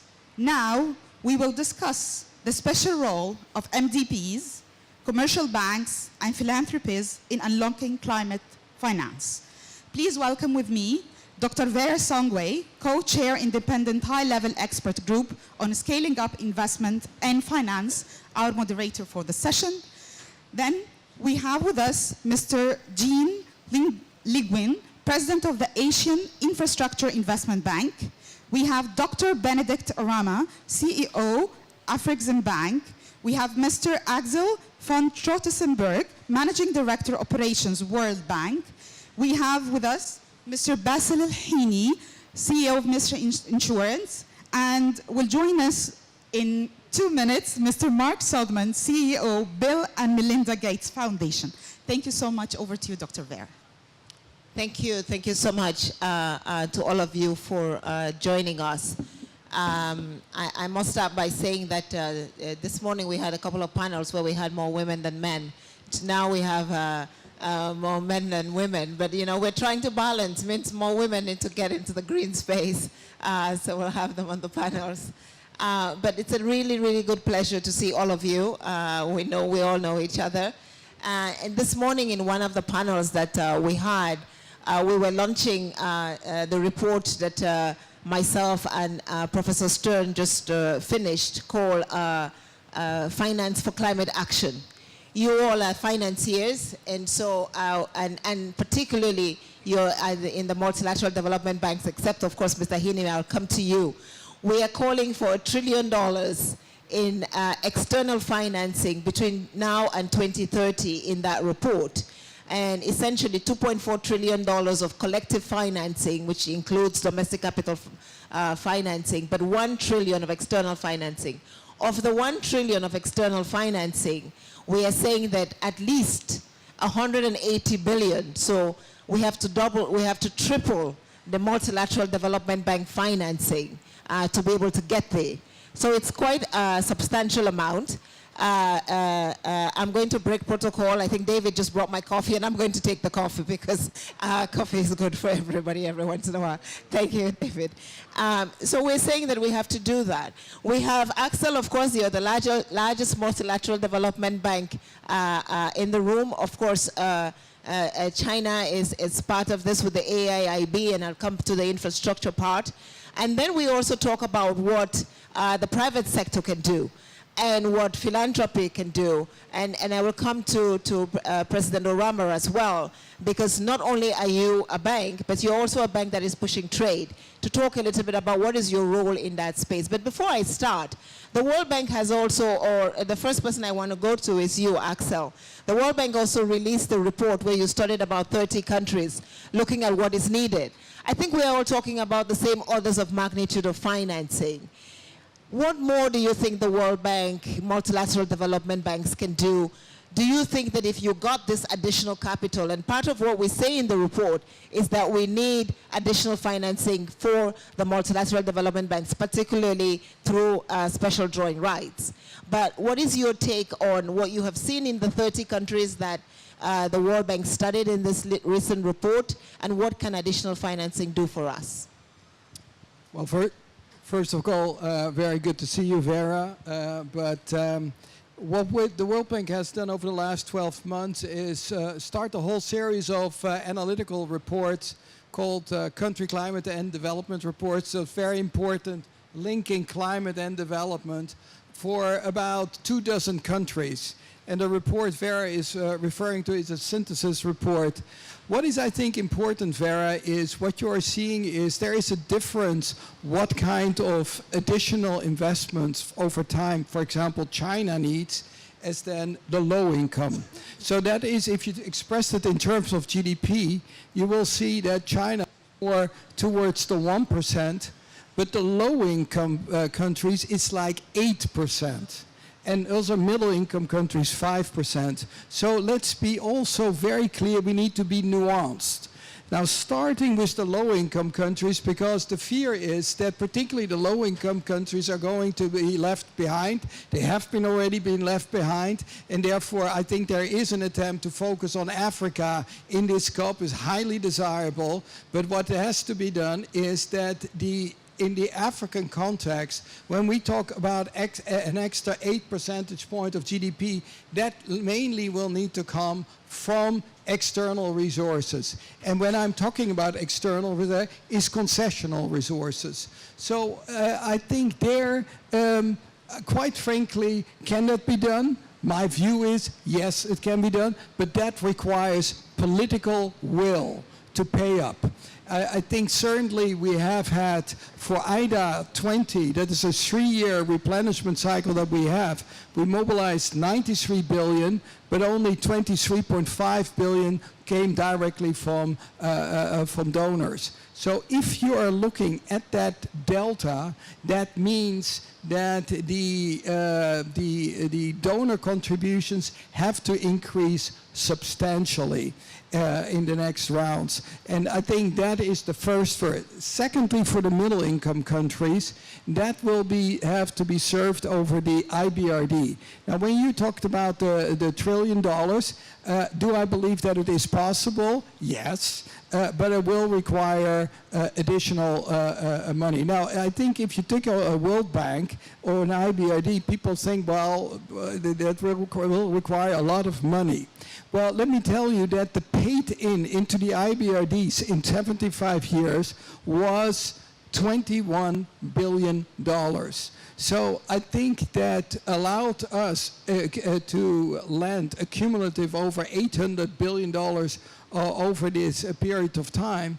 I think that if there were to be extra resources on this, you could do that. And that would be namely to be the part of the discussion. What is the level of ambition by our membership? And that is the key question. I think that the international community should look that the multilateral development bank, and it is not only the World Bank, it's the Asian Development Bank, it's the AIB and others, they have one thing, they are good leveraging machines. And therefore, with relatively little paid in, you could have an enormous mileage. And that should be last word. The problem with the middle income countries is that people are talking a lot about blended finance. But the blended finance for middle income countries is very difficult to mobilize. There is a lot of talk. We need to be realistic, and I think we need to really say what can we actually also promise middle income countries as about only talk. And the last thing is, it is very important that when we are talking about concessional resources, and particularly grant resources, they should not be taken away from the low-income countries. Because the low-income countries, they need for poverty-related investments and climate. And we shall not deny them this money. So it's very important that there is no game played on the back of the poorest countries. Thank you, Axel. I think you hit the nail on the head. We need to segment the kind of capital that we're talking about and what is going to who. In the report that we just released, Finance for Climate Action, we actually do that. So we have the MDBs and sort of more ODA money, which is grant money, where we talk then about IDA, we talk about getting more SDRs and getting a little bit more long-term financing, particularly when we talk about loss and damage. You know, we know that there are categories in the climate conversation where we don't yet have, we do have a few. I don't subscribe to the conversation that says resilience, loss and damage, adaptation is not, the market is not interested in anything around that. There's a few things that are still bankable, but not as many. We do need a lot of public capital and concessional capital to go into it. We do talk about the indebtedness. There's no point adding more debt to very low income countries that need even more. I want to turn to you now, Mr. Lee Quinn, from the Asian Investment Bank. I think that what we know about, you know, you created this new mega institution that is now a multilateral development bank. You're lean, you're efficient, and Axel would say that he's your back office because he does a lot of the back office work for you. But that's one of the things we talk about in the report is the partnerships that the MDBs need to work together to do this. Can you tell us a little bit about your role as a new MDB, a more flexible MDB, benefiting, of course, and pulling from, you know, the knowledge of the World Bank in particular? I know that because I know that a lot of Joachim and others have come there, but we are also providing back office services to you. How do you see your role with additional financing? We're talking about cheaper financing. The middle income countries need concessional financing. The IMF has just done the RST, which is very low financing, still debt, at 30 years. What are your terms? And do you contend that you are part of the sort of first entry layer of financing for climate? Yeah, thank you. Thank you very much, Vera. First of all, I'd like to thank Axel for the support you have provided us from day one. And I have really enjoyed great cooperation with the World Bank group. Thank you very much. I'm looking forward to continue working to deal with climate change issue. We've been talking about financing, but let me try to expand this a little bit. I think financing is one thing, using of the resources, application of the resources, the most effective way is no less important. We should look at both. And it seems that over the years, there's not sufficient financing resources have been mobilized to deal with climate change. You know why? Individually, as a household, as an institution, as a state, they all behave by one basic principle. They all allocated resources for the most important thing. So my belief is the amount of the resources we can mobilize for climate change mitigation and adaptation is the function of the awareness of the urgency of this issue. If you really believe climate change is not something which will be looming large on the horizon, climate change is not something simply brewing, fermenting, slow moving, you don't have any sense of urgency. Only when you understand climate change and its consequences here, now. So you know we have to do it. For instance, this year, Pakistan, 1/3 of the country is underwater. This is not something within our living memory. In China last year, Henan province flooded, has never ever happened. And I don't have to enumerate these kind of things. So we should understand climate change, the consequences here. Nobody can escape it. That is the very basis for us to make up a mind to allocate resources for climate change mitigation and adaptation. Now, coming to our bank, Asian Infrastructure Investment Bank.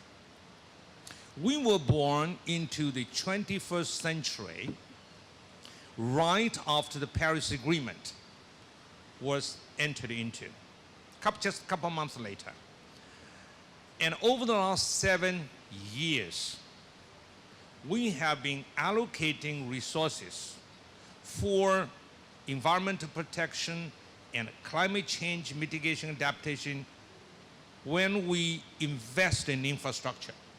So please do not misunderstand that AIB infrastructure, bank, building a road, a port, airport, whatever, the traditional way, no. We do not finance this kind of infrastructure in a traditional way, with little regard for impact on climate, with little concern over the impact on environment. We want to do it in a cost-effective way. We do infrastructure investment in an environmentally benign way, and infrastructure should be done to help reduce the emissions and help accelerate the countries towards net zero. So it's very much different kind of a concept. So do not define infrastructure in a very narrow traditional way. So we are allocating resources. By our Articles of Agreement, we promote economic social development through investment in infrastructure. And financing climate change is one of the most important components of infrastructure development. This is the first point. And by 2025, our financing approval, at least 50% and above, will be for financing climate change. It's already 48% now. So 50% is the floor, not the ceiling. And we think by working with the World Bank, EBRD, ADB, by working together, we can achieve a better leverage and mobilizing private sector resources. Let me stop here. Thank you. Thank you very much. I think, Jane, you have emphasized, and as we know, the second sort of highest contributor to climate change is actually port, shipment, infrastructure, and a lot of that, and you're financing a lot of that infrastructure. But it's also a huge area of innovation. We know there is new technology on roads, there's new technology on shipping and building. A lot of the big shipping companies have now committed to transforming their whole logistics system to improve on it. So I think one of the things we can also do is, as we share knowledge on back office with the World Bank, we can also learn maybe from you the new technologies that we are using for infrastructure as we go forward, and hopefully reducing the cost. You didn't talk a lot about the cost of your offer, but I think that would be important. Axel made a very important point that we also stress in the report, which is that middle-income countries, yes, but what kind of debt and when? And I think one of the things that we're trying to push for is to say that, particularly for loss and damage type investment, we need either concessional type lending for those countries. But more importantly, and I'm coming now to you, Mr. Hinney, one of the things that we talked to in the report is, yes, once the World Bank, Axel wears two hats. He wears the IBRD hat where he borrows money at slightly higher rates, and then he wears the IDA hat where he gives grant money. And we do have a grant. We talk about the importance of grant and concessional financing and the need for that kind of cheap capital to come in first. But more importantly, when we're talking about small island development states, and you mentioned, Mr. Lee Kun, the whole Pakistan, you know, but if you think about Barbados, Antigua, Belize, Capo Verde, with one natural disaster, 50% of their GDP sometimes goes under. But we know that with insurance and good insurance markets, the private sector can actually do some work to help us with loss and damage. And this is where I was saying there is room for the private sector, even in the loss and damage building resilience category. But what kind of structures can we put in place? We've had the catastrophic bonds, we have catastrophic conditionality in some of the loans that the IMF and the World Bank are giving. But Mr. Hinney, I want to come to you. What is the market doing? What are your colleagues, you and your colleagues, thinking about as you come together in terms of insurance provision for countries? And how can you work with multilateral development banks in that space? Well, first of all, the group that I'm heading is, yes, it has the largest insurance companies in the market, and one of the largest, amongst the largest in the regions. but we are a full-fledged non-banking finance institution.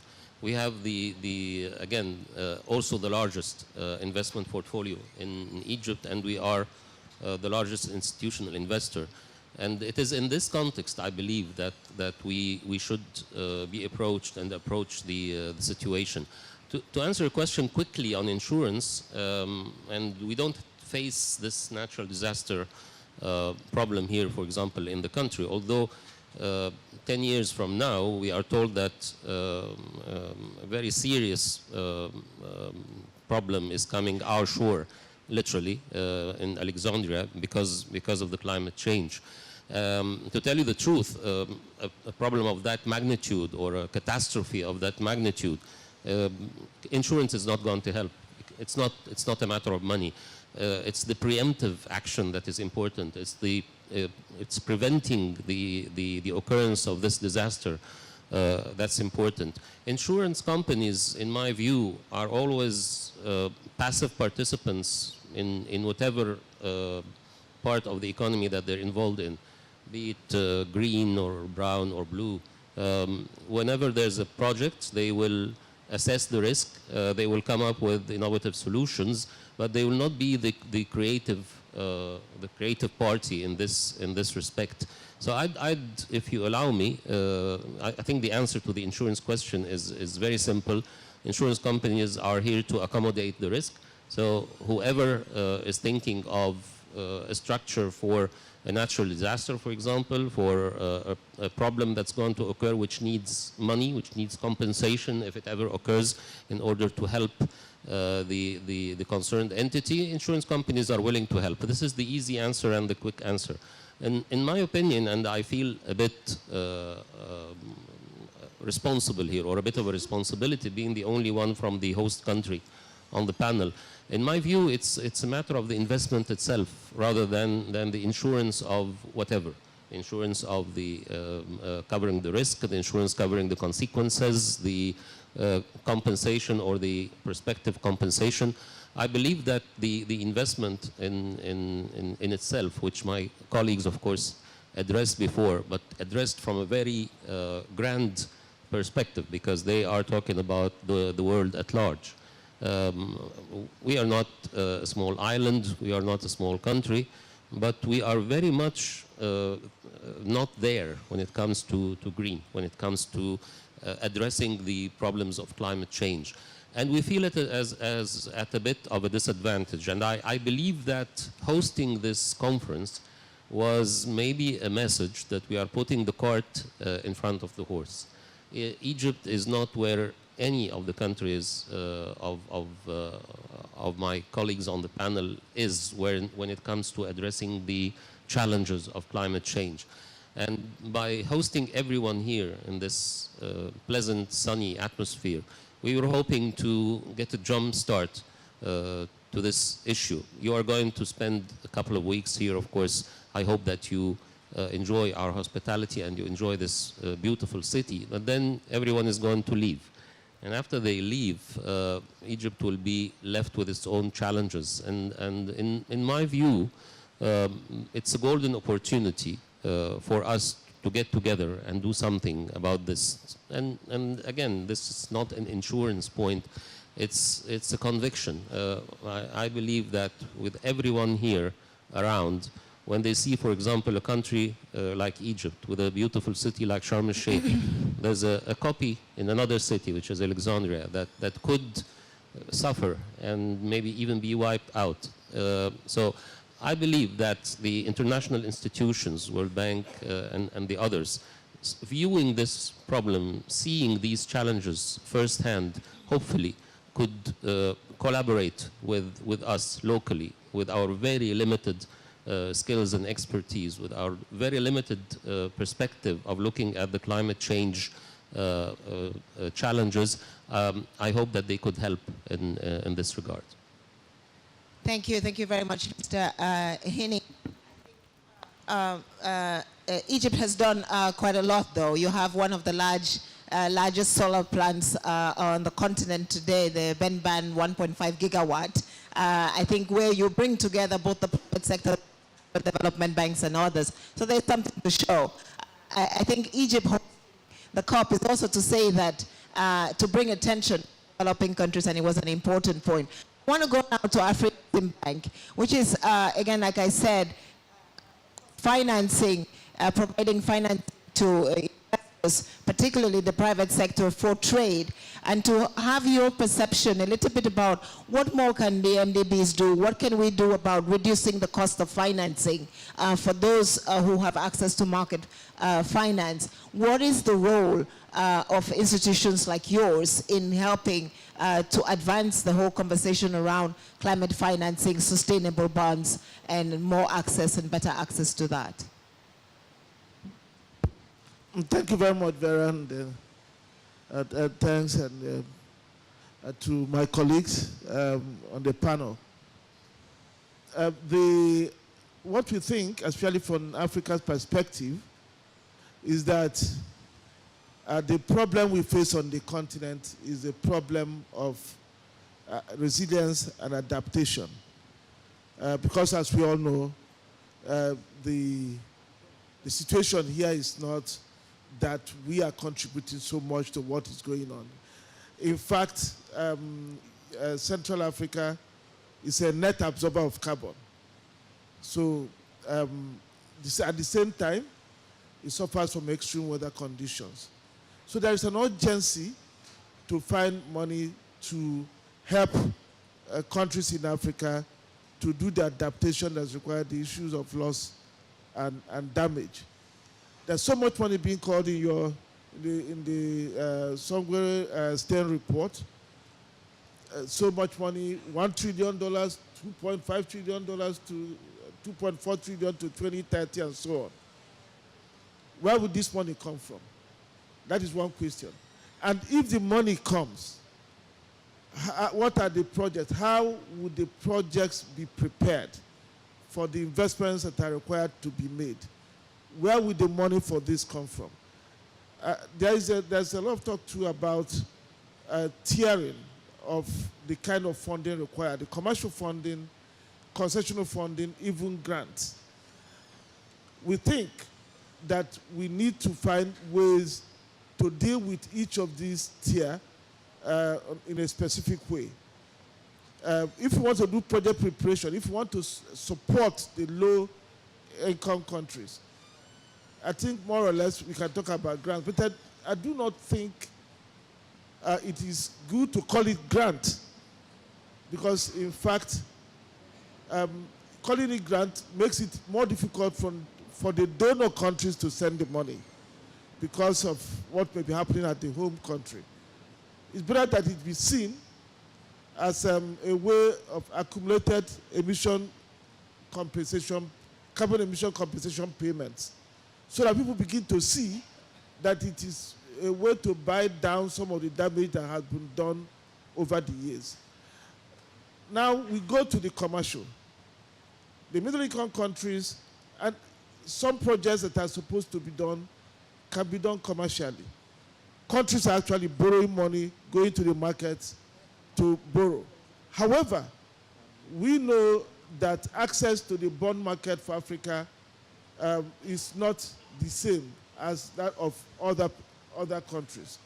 An African bond issuer, a sovereign bond issuer in Africa, will pay more than a similarly rated entity elsewhere in the world. And that is because Africa has no liquidity window, no repo facility that will make it easier to attract more investors into such bonds, that will make it easier for the bonds to be more liquid, tradable in whatever market they are trading. So what we have done, working with UNECA at the time Vera was there, was to create a new facility called the Liquidity and Sustainability Facility.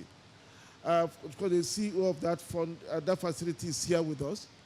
But what that does is that it creates the first ever repo facility for African bonds with bias towards SDG bonds. So countries that issue bonds that are used to do all these issues of adaptation that support loss and damage investments are then able to have those bonds repoed. It means then that they are likely, through market mechanisms, not through any subsidy, to attract lower pricing. They are then able to reduce the debt burden, debt service burden, because the rates become lower. Access is improved.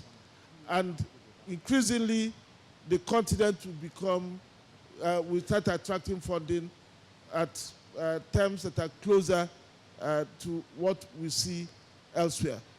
We are likely to be able to announce the first deal while we are here during this COP period. Following that first deal, we then expect that it will be ramped up quickly so that we can actually bring relief to countries that require market access to be able to also, on their own, deal with the investments that are required to manage the damage the environment, the emissions have brought to our environment. Thank you very much. Thank you very much, Professor Orama. I want to turn now to Mark. One of the things that we've talked about, actually, Professor Orama, actually, is the need for financing, the need for philanthropic, one, to help build capacity, to help prepare projects, sometimes to find projects. We have projects in the pipeline. Some of them are already bankable, but some of them need a lot more additional financing for that process. How do you see the role of philanthropy working with MDBs? Because this session is really about MDBs, but how can, philanthropy is beginning to organize itself. We now have the GAP. Of course, we have the JETP example in South Africa, where we've seen, philanthropy come together to push. Axel is looking at me, I'll come back to you. But give me a sense of how comfortable are you? I know the Gates Foundation already worked with us a long time ago in the first 2008 crisis. You put money in the trust fund to help. But from 2008 to today, you have a lot of experience working with MDBs. What would you change? What would you improve? How can we do better?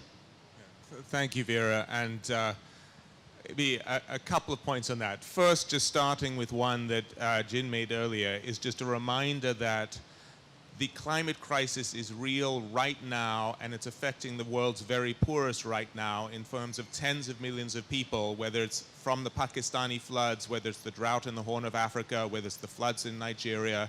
This is happening right now. The role of climate adaptation and adaptation financing for the world's poorest people demands a response. Some of that is a short-term relief response, but a lot of that does require a grant financing response for the needs of the poorest that can help mobilize governments and other actors. And that's one of the reasons why we at the Gates Foundation announced earlier this week a $1.4 billion grant finance commitment to climate adaptation over the next 4 years. And that's trying to do exactly what you're talking about. We know you need the grant to both make some of the public good investments that otherwise wouldn't happen, say into drought and flood resilient seeds and livestock, with a particular focus on agriculture because it's the rural poor who are most affected by climate change right now and did by far the least to contribute to it. Then you also need some of the current interventions like creating how do we plan for the next planting season in Pakistan or South Sudan or Nigeria, because you've got a food crisis going on in real time. There are real markets, but you need to provide access to the seeds, the financing, the other tools, where you're leveraging some grant financing in order to then mobilize government or other resources. And then there's the broader combination of how you put those all together to provide, whether it's new innovations. We've launched an agriculture adaptation atlas, which allows you to better target soil across Africa to optimize which crops, which fertilizer, which water you use.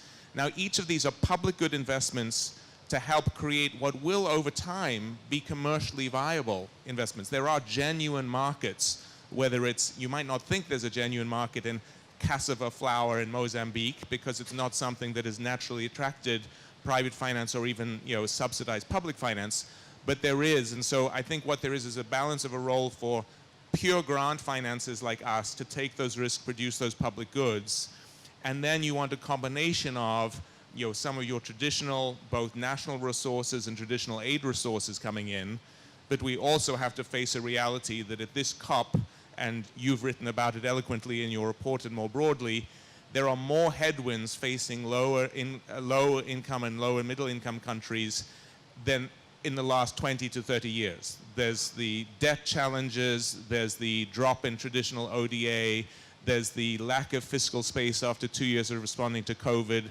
All of that, bringing it back to your MDBs, makes it critical that where Axel started, that we're not a shareholder, but we do see the MDBs as being the core area and group that has the largest sources of finance that can and should be used in smart and innovative ways to rise to the scale of the challenge.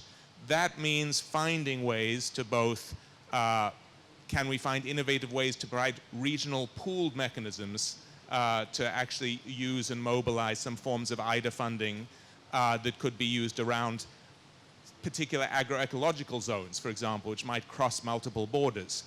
Are there ways in which you can actually use some of that financing, whether it's IFC financing or whether it's to actually provide a lot of those first loss guarantees, so mezzanine financing to prove the point of longer term models that might attract in the private sector? But absolutely at this moment, COP, given the scale of the crisis, I think it's a both and, where I hope philanthropies like ours can prove and provide baseline examples of where there are markets and pure public goods, because we can take the risks, but it needs to be attached to an unlocking of broader multilateral pools of financing used in more innovative ways. And we have a particular focus saying that, yes, it's all of climate finance, but adaptation clearly has been the poor stepchild for most of the last few COPs, and that can no longer be the case given the scale of the crises we face. No, thank you. Thank you very much for emphasizing that. I think in the report we talk about the energy transformation needing about 65% of the financing, loss and damage, resilience, adaptation, needing about 25% and 15% for natural capital, because natural capital also can generate resources with carbon credit markets if we're able to define and put them in a way that works effectively. I just wanted to come back to you, Axel, because you wear these two hats. And I think one of the interesting experiences that we've had, and because when I mentioned the JET-P, you were thinking, is the JET-P is a good example of where we've been able, I don't know if it is, you'll tell me, that's the question, where we've pulled together the philanthropy, the private sector to some extent, to see how we can solve for the climate problem in Indonesia, in Vietnam, in South Africa. What's your experience with that? And as the leading MDB in some of these JET-Ps, how can we do differently? And for us in particular, we have our regional power pools. Can we bring kind of philanthropy, private sector, multilateral development banks together to do similar? This is if you like the JET-Ps, of course. Thank you. Well, it's not about whether I like it or not. I take any money. And basically, one of the things I want just to make also a couple of statements about the realism and the talk. Because one of the things is when we are talking, for example, on Africa, there is so much talk about what need to do and the solidarity. Where is the solidarity, please? We are in the business with IDA, and we have been successful mobilizing more and more resources for the poorest countries. But let me tell you that since 14 years, the donor contributions have been flat in nominal terms, i.e. they have fallen in real terms. And the big G7 have usually fallen in their commitments. So let me also make this story that even for the lowest income countries, there hasn't been any extra money. And I think this is the tragedy. We have been, thanks to financial innovation, we have been scaling. Just to give you 14 years ago, we mobilized on a 3-year basis $42 billion with $24 billion of donor contributions. Last year we did $23.5 billion of donor contributions, and we mobilized $93 billion. And that is largely because of internal resources and on financial innovation.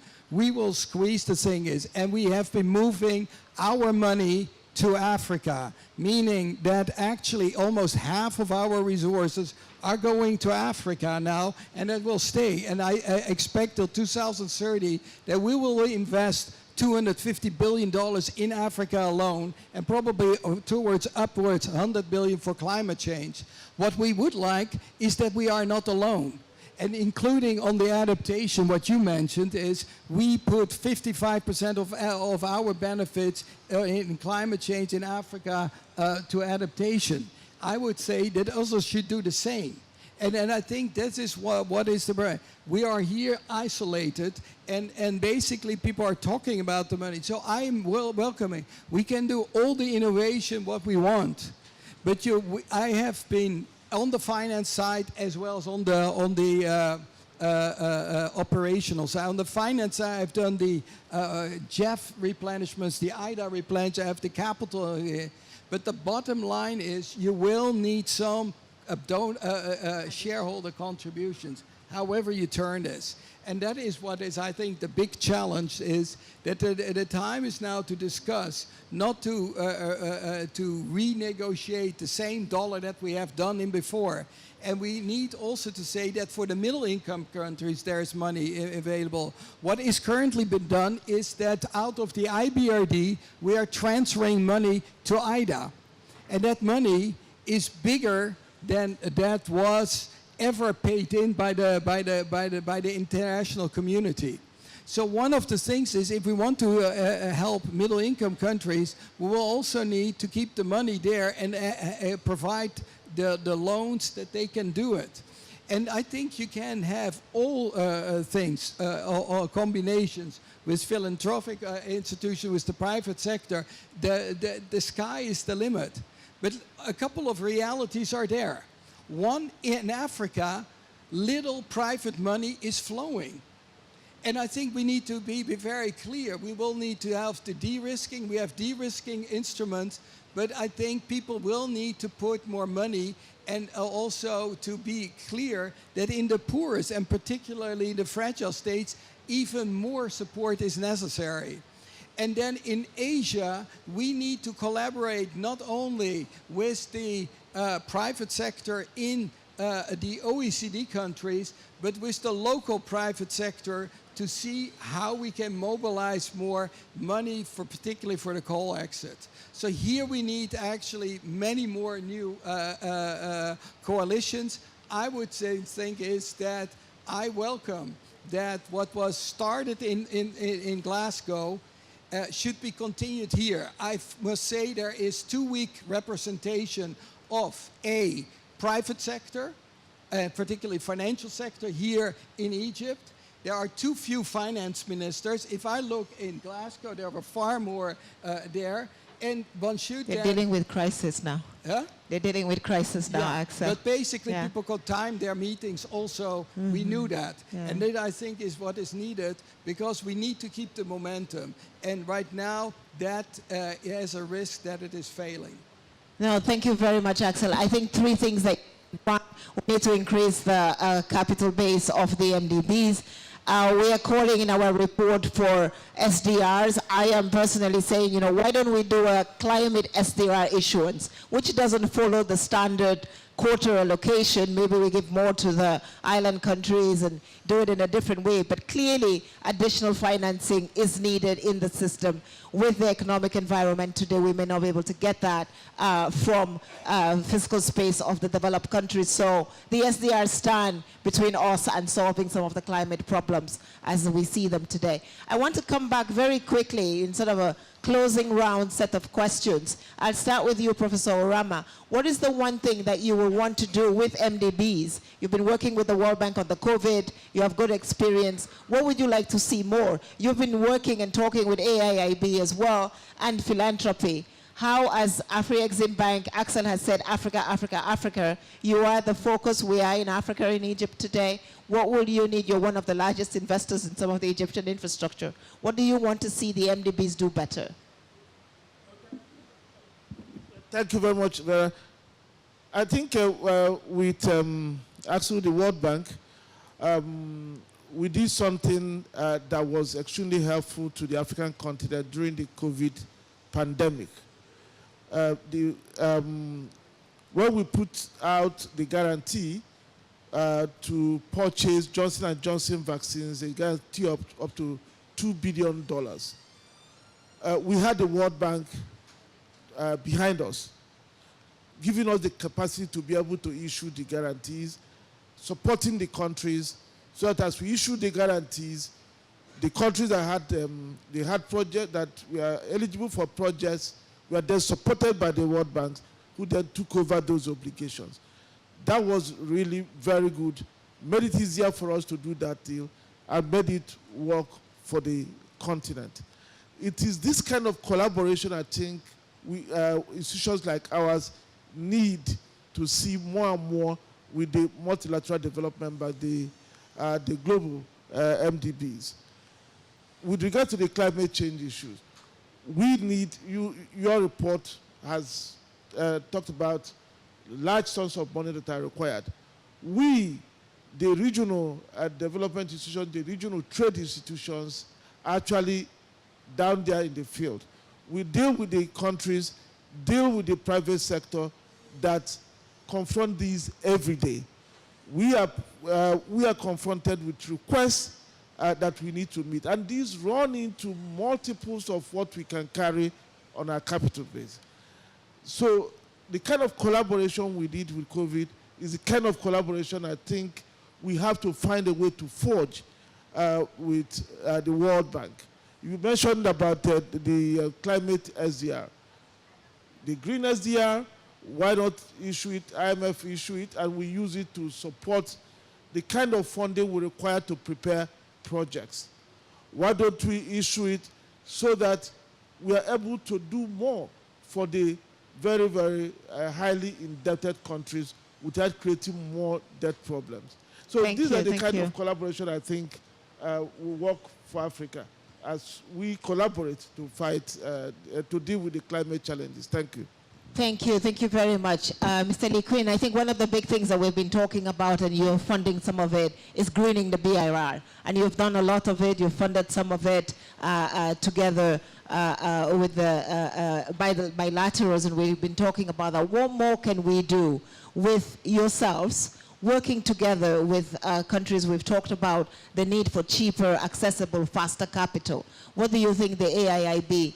I always think of AIIB as the leaner, rapid, more efficient, youngest kid on the block that's going very fast. How can the rest of the MDBs emulate what your success and come to you so that we can sort of ramp up together? Thank you very much. There's some misunderstanding about our bank because of the title, Asian Infrastructure Investment Bank. They think we only work in Asia, which is not true, because we work in Africa, we work in Latin America, and other parts of the world. So people ask me, are you going to change your title? I say, no, we are not going to change your title. AAA, Africa, Asia, Latin America. So don't worry, we are going to do a lot in Africa. Actually, that's a different issue. That's a different issue. There's also some confusion between BNI and this bank. BNI was the platform proposed by China to develop infrastructure. And this is a multilateral development bank governed by its international best practice. So we will finance projects proposed to us from the shareholders, from our client countries. Now, what I would like to highlight now is that I think all this kind of, mobilization of capital is very much important. Conferences like this is important, but there's always a gap between the need for financing and the availability. So what I want to highlight is the effective use of the resources. This is very important. That's why we say our bank is lean, clean, and green. Lean means cost effective. We don't have to, we do not want to put a lot of fat on us as we grow up. We want to avoid institutional obesity because the bureaucracy consumes a lot of resources which would otherwise be used for climate change, mitigation, adaptation. And clean, which means not a single cent should be abused. All the money should go to the right place. Zero tolerance of corruption. And this is our basic principle. Of course, we support green economy. So I would like to highlight that we should not lose sight of the use of these resources. Mobilizing resources is important, but how can you use these resources most effectively? Certain amount of resources to develop the institutional capability of the borrowing countries, of the project sponsors, is very important. Getting the project well designed, well implemented, and completed on schedule. This is what we aim at. Thank you very much. Thank you. Thank you. Very quickly, because the next session is already standing beside between us and our exit. Let me come to you, Mr. Hinney. In Egypt, we are here. You've talked about collaboration.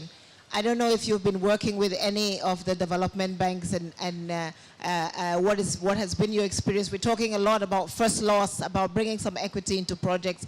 Can you give us in 1 minute what you would like to see more? And then I'll come to you, Mark, for some closing remarks about, climate and how we go forward. Yeah, there is one thing actually. Thank you for highlighting Bam Bam, but as you could see, when I was talking about Egypt, I said that we were very much behind, and I see this as a drop in the bucket, but you were hasty to point this out, and this is a testament to the idea or the principle that everything counts, even the smallest thing. And from that perspective, yes, I wish to address a specific issue that occurred when we were working with the World Bank or other institutions, actually international institutions. You see, the international institutions, the likes of the World Bank and the IBRD, they probably have two arms. They normally have two arms. One that deals with government and one that deals with private sector. Falling within the cracks are SOEs, state-owned enterprises, government-owned companies, of which my group, by the way, is one. And I'll give you a case in point, a real-life example. Last year, we all of a sudden realized that we're not doing anything within the efforts of the drive to green. And we're a rich organization. We don't need financing. So this is a unique and different challenge that we were having. We actually need some creativity in terms of brain work. We turned to the international institutions for advice on this part. We wish to issue green bonds. We wish to issue green funds. We wish to start a drive towards that direction. And we have like-minded institutions like ours, whether in commercial banks or other investment houses, who could mobilize in terms of dollars. Of course, it won't be a large amount given the devaluation that's happening all the time, but who could mobilize large funds. And we turn to the international institutions for technical assistance, for creativity, for come and help us create these vehicles. And we are responsible, we will be responsible for the money. We don't need money. And unfortunately, the ready answer was always, sorry, we can't deal with SOEs. So even in terms of dealing with SOEs for technical assistance, and they'd say, we really appreciate what you're saying, but that's a global principle within the institutions. I submit that this is one issue that does not have a one-size-fits-all. In a country like Egypt, you still have state-owned enterprises who are, by the way, managed very well, who have the financial resources, who could lead the drive towards whatever. In this case, we're talking about green. And if you help them, then you will help the private sector, who will take comfort in the fact that the state-owned enterprises are taking part in whatever drive. So my only comment in this regard, and I don't know if Axel and my colleagues could take this on board and maybe discuss it internally, is that SOEs sometimes are worthy of support, and not talking here about financial support, by the way, are worthy of support because they are the locomotive who could really lead a drive towards something important. Thank you very much, Mr. Hinney. Mark, yes, please, 1 minute. Yes, so I will try and do my 1 minute and be very simple. It is clear that the needs are immense right now in climate finance. it is clear that the multilateral development banks, whatever challenges they may have institutionally, are by far the most effective intermediaries in mobilizing and allocating resources that will be of the benefit to the poorest countries, especially the low-income and low-middle-income countries, that it is absolutely an imperative for shareholder governments and others to step up and provide the additional capital that Axel and others talked about, and also provide the space for the innovation to use those resources more creatively in areas like climate finance especially, and that is where philanthropies like ours commit to help provide, through our grant finance and other partnerships, the innovation to help leverage that going forward.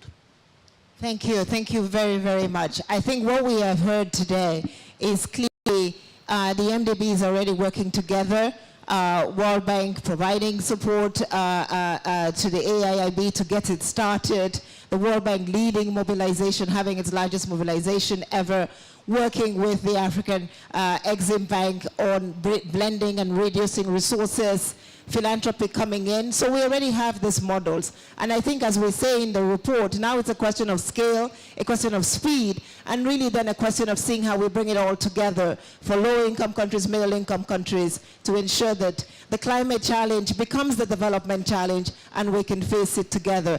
But we need the G7 countries to increase capital, whether it's through capital increase in the MDBs and or an issuance of SDRs. We must have additional capital in this game to be able to crowd in the likes of Mr. Haney. Thank you very much for attending the session, and hopefully we can take this forward in an implementation manner.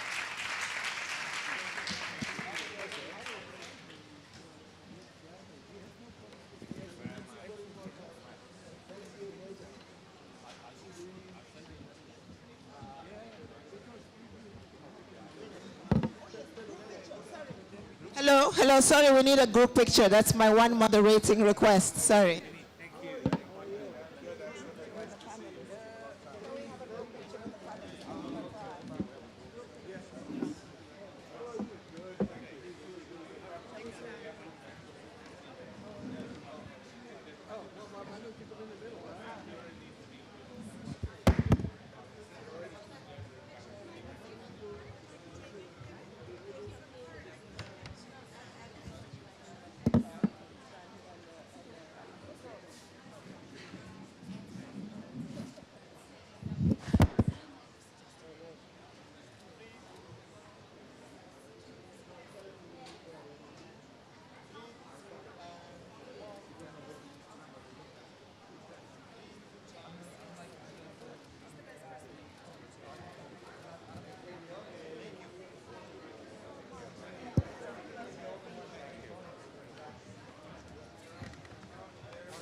We're welcoming our next speaker. Okay, can I give you my number? Yes. You want Alex to do it? There's a lot of the speakers are outside. Otherwise, okay, I'll drop you an email with all my links. Speakers, help a little bit. Sure. Okay.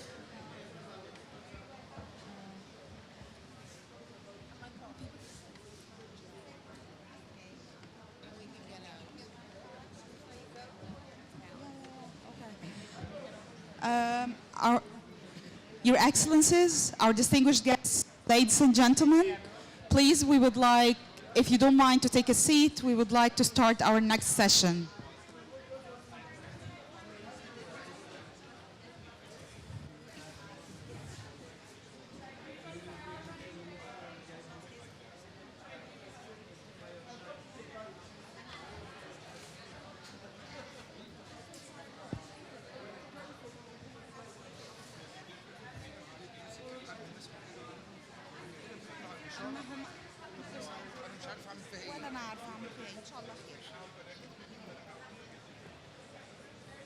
Mr. Stephen? Hi, how are you? Nice to meet you. I'm Marwa Samir. I'm North African lead for the African Network in Japan. Yeah, it's a pleasure. I will just like introduce everyone and then the floor will be open. So I'll be here? Yeah. Thank you. May I ask our distinguished panelists on the stage, please?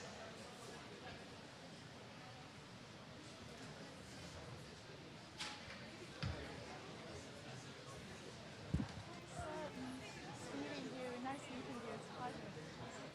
Doctor, أهلا وسهلا. Hello, good to see you. Very good to see you again.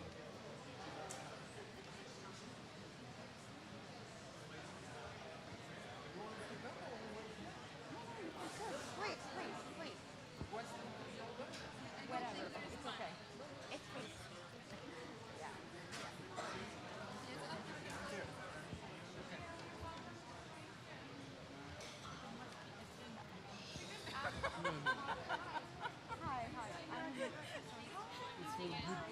Hi. I'm Marwa Samir. I'm North African for Network in Japan. I think maybe the left makes more sense. Thank you for coming. Or you're welcome to the right. Hi. I'm Marwa. Great. I'm Marwa Samir. Hi. And of course. So would you Start with missing panelists. Yeah.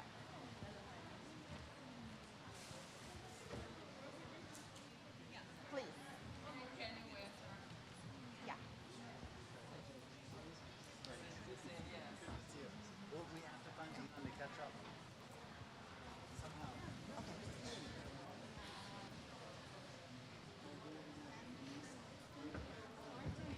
She can join. Hi, how are you? Nice to meet you. I have the Afrexim Bank. What's this? Just because there's a play after this. Okay. Is that okay? Yeah. So I can start, and I would say like Dr. Yasmin will join us in a few minutes. So that's absolutely fine.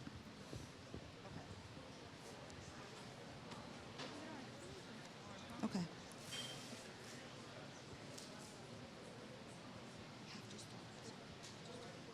Okay. So, Africa from needs to access. Despite only emitting less than 4% of greenhouse gas emissions, Africa bears the brunt of climate change. 9 out of the 10 most vulnerable countries to climate change are in sub-Saharan Africa. So in this session, we will discuss how to bridge the climate financing gap and make sure Africa gets the resources that it needs. How Africa's priorities are constantly on the global stage. How can instruments such as blended and concessional finance for climate action support African nations? And how can the role of the private sector be boosted in climate action financing in Africa? Please welcome our distinguished moderator for the session, Dr. Stephen Hammer, Senior Climate Policy Advisor, World Bank. Her Excellency Dr. Yasmin Farid, Egypt Minister of Environment. She will be joining us in a couple of minutes. Dr. Hanan Morsi, Deputy Executive Secretary, UNICA. Mr. Rimi Rio, Chief Executive Officer, AFD. Mrs. Kani, Executive Vice President, Afrexim Bank. And Mrs. Nadia Hakanson, Managing Director for Africa, Siemens Egypt. Thank you so much. The floor is yours. Well, thank you very much, and thank you for joining today's session. If you were in this room just before, you heard about the role of the MDBs. Here's the minister. And the role that one type of institution can play. The goal for this afternoon session is to really engage the policy community, to engage the finance community. Hello, how are you? In a conversation about how we address this funding gap that we heard about in the introductory comments. So, Minister, I can let you catch your breath if you'd like. Yes. Okay. I'm going to start with Dr. Morsi then. Dr. Morsi, UNECA has had a long record of looking at how climate change has affected the African continent. And in August, you co-hosted an event with the Egyptian COP presidency where you invited ministers from across the continent to come share information about the level of finance needed and the challenges that they had in terms of accessing those resources.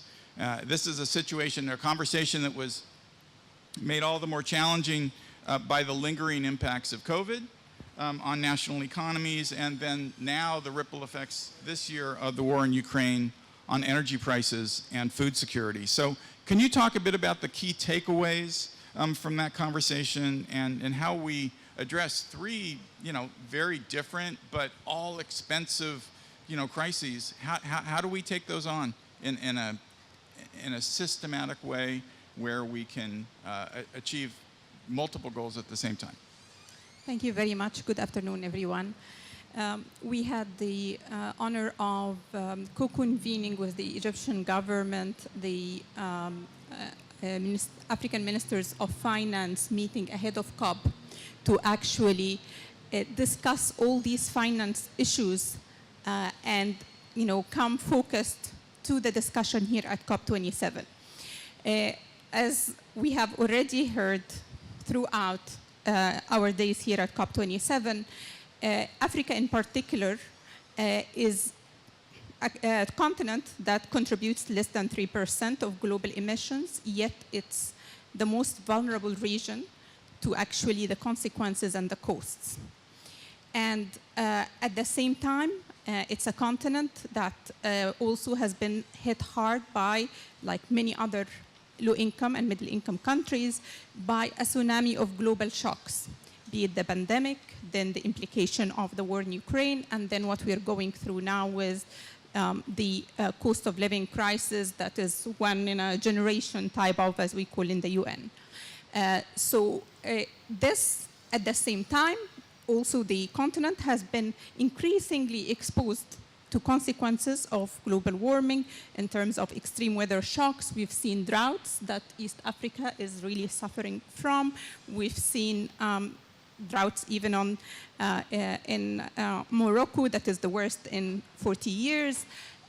We are seeing hurricanes in the south, so we've been seeing really the impact on the ground of all what is happening. Yet, what is the issues here is the global system of climate finance has a lot of particular structural issues that need to be tackled. Of course, part of it is the issue that there need to be ways by which these countries that have not contributed to the problem and actually, in fact, contribute to the solution, because places like the peatlands of the Congo Basin can provide 30%, a third of the world needs in terms of sequestering. So not only is the continent a one that has not contributed much to the problem, but it's core part of the solution. So in terms of the discussions that we had in September, some of the things that came when we're talking today about solutions, some of the things that came out are the need for more grant financing, especially for all these countries that are highly vulnerable to these climate shocks and fragile. The need for more concessional financing to be available. And here there is a key role of MDBs. As we had, actually, I was just sitting for part of the earlier session, and that was, the topic of the discussion. We need to have more involvement and more capital for MDBs to be able to support green financing through concessional financing means. But also, there are other instruments by which we can be further used, such as, for example, debt for climate swaps. And this is an area that really can help many of the countries, both not just when they are actually in the distress, but rather proactively and in advance to help them refinance expensive existing debt or go to the market with reasonable cost of borrowing with some strong commitments toward climate change and nature. So these are would be really important. And another area that came out is the need for more credit enhancement instruments. Things like, guarantees, for example, to help lower the cost of actually accessing the market. Thank you. Thank you very much. Minister, we're going to come to you. First off, congratulations. We've been chatting for some months now, and it's exciting to be here. And I know that you and your government has been using that time for consultations like what Dr. Morsi was just mentioning, really trying to understand deeply kind of what the issues are, what the challenges are, and who must take action. And so we've heard, again, the prior conversation was on the role of MDBs. One of the things I'm really interested in is kind of how your presidency is approaching the role of public sector, private sector, the role of domestic finance versus international finance as part of a comprehensive system that needs to fit together. And what do you see as the top priorities that your presidency is really trying to move the needle on over the next 12 months? First of all, thank you very much for convening that panel, and welcome everyone being there on the Finance Day. First thing that the presidency is trying to see, how can pledges be fulfilled that came out from Glasgow. We don't want any kind of backsliding, and we don't want to be seen as not only Egypt presidency, but the whole climate change multilateral system as not being credible at the time when the whole world itself is looking at the crisis and is this really a cup for implementation, yes or no?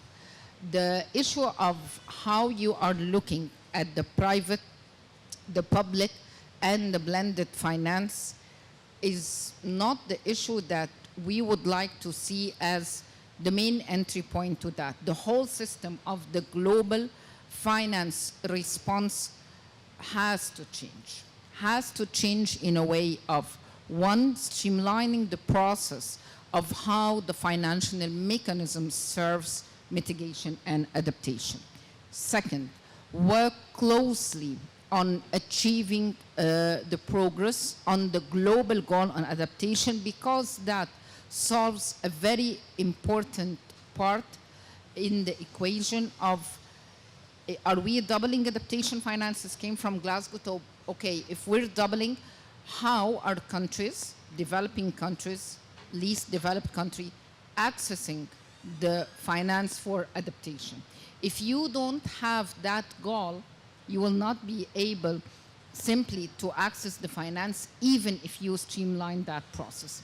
Thirdly, which is very important within the financial architecture, where does the NAP stand, the National Adaptation Plans? Countries were requested to develop their national adaptation plans. How are we converting those plans into investment opportunities? And here I'd like to showcase of Egypt.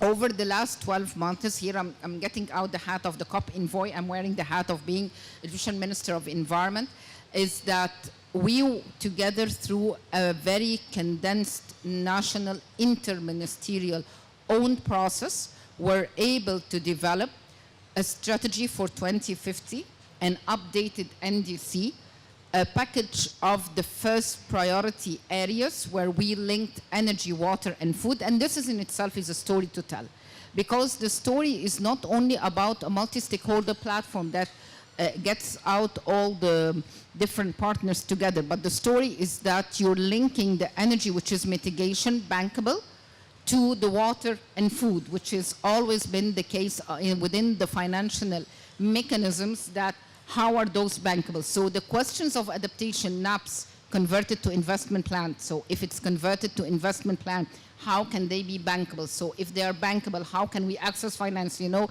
each of those questions lead to one another.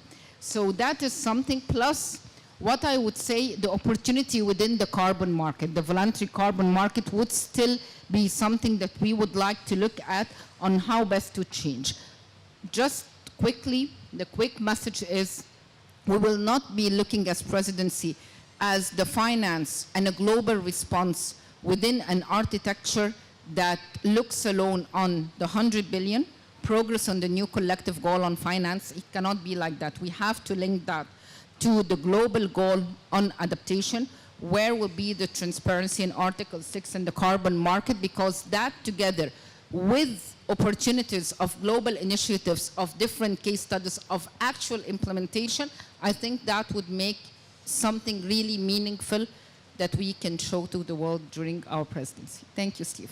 Great, thank you very much. And Remy, I want to come to you now. As the head of AFD, as the head of the International Development Finance Club as well, you've played a really instrumental role and championed the role of public development banks as a key player in this architecture that's been described. And whether we're talking about capacity building, whether we're talking about translating NAPs into concrete investments, whether we're talking about accessing financial mechanisms, oftentimes the public development banks can play a role in any or all of those activities. So can you talk about what the vision has been, trying to bring them more to the front of this conversation, but also what you're seeing in terms of the prominence of those types of institutions in Africa, and does more need to be done? Do they need to change focus? Can you talk a bit about that as well? Thanks a lot, Stefan, and thanks to the presidency, dear Minister, dear Yasmin, for the invitation to share with you my own experience about Africa needs and access. My experience as the CEO of the French Development Agency, born in Africa back in 1941, and standing, of course, by the side of Africa, in France, in Europe, everywhere, advocating for what is happening in the region. And my first point is really to say, of course, there are needs, they are huge, they are measured, but there's also a lot of action happening in Africa for the fight against climate change. We just announced this morning the support from KfW and AFD to the JET-P framework in South Africa. 600 million euros signed already, so it ignited, it started. And we know how committed the South African authorities and society as a whole is behind the just transition. We were yesterday with the Prime Minister, you Minister, Mr. Rania Al-Mashat, to all support the NWAFI plan that you set. We were with President Kagame for the Ireme Invest Fund. I mean, the transformation of the whole financial system in Kigali to make it green. The development bank, the central bank. So a way to say that we are a sensor, a captor of what I feel as a deep resolve, and certainly what you, Stephen, are doing with this, you know, the CCDR report that are so important to measure where each country and regions are standing. You already published the CCDR for South Africa, if I'm right, and also the one on the Sahel region, which is so important. So we are here in Sharm el-Sheikh, proud and very attentive to what is happening on the ground very concretely in African countries. And I want to really strongly disagree with all those, I'm hearing that from time to time, that oppose development and climate in Africa. This is not what I'm seeing. I see in Africa, like in Europe, in each and every region in the world, a deep effort to combine and reconcile development needs and the fight against climate change. And I hope that this COP27 will help a new framework emerge that reconcile both. And my second remark, my other experience comes, yes, from my duty as the chair of the IDFC club. From IDFC, we launched this Finance in Common initiative to gather the whole family of public development banks. So IDFC, well, you heard Benedicto Rama, how convincing he is, and Kanayo Awani is here as well for Afrexim Bank. But as a member of IDFC, we have DBSA with our dear friend Patrick Glamini. We have Caisse des Dépôts et Gestion in Morocco, Khalid Safir, BOAD with Serge Ekwe, AFC with Soubaila Soubarou. So just a few members, you know how valuable, how strong these institutions are, and really my work, what we are doing together is to try to organize this very vast community of 500 plus public development banks in the world, to have them turn to climate. I mean, IDFC is already 224 billion US dollar climate finance in 2021. When you add the multilateral development banks, you are over 300 billion. And if all the public banks would allocate only 20% of their financing to climate, it would make 500 billion US dollar.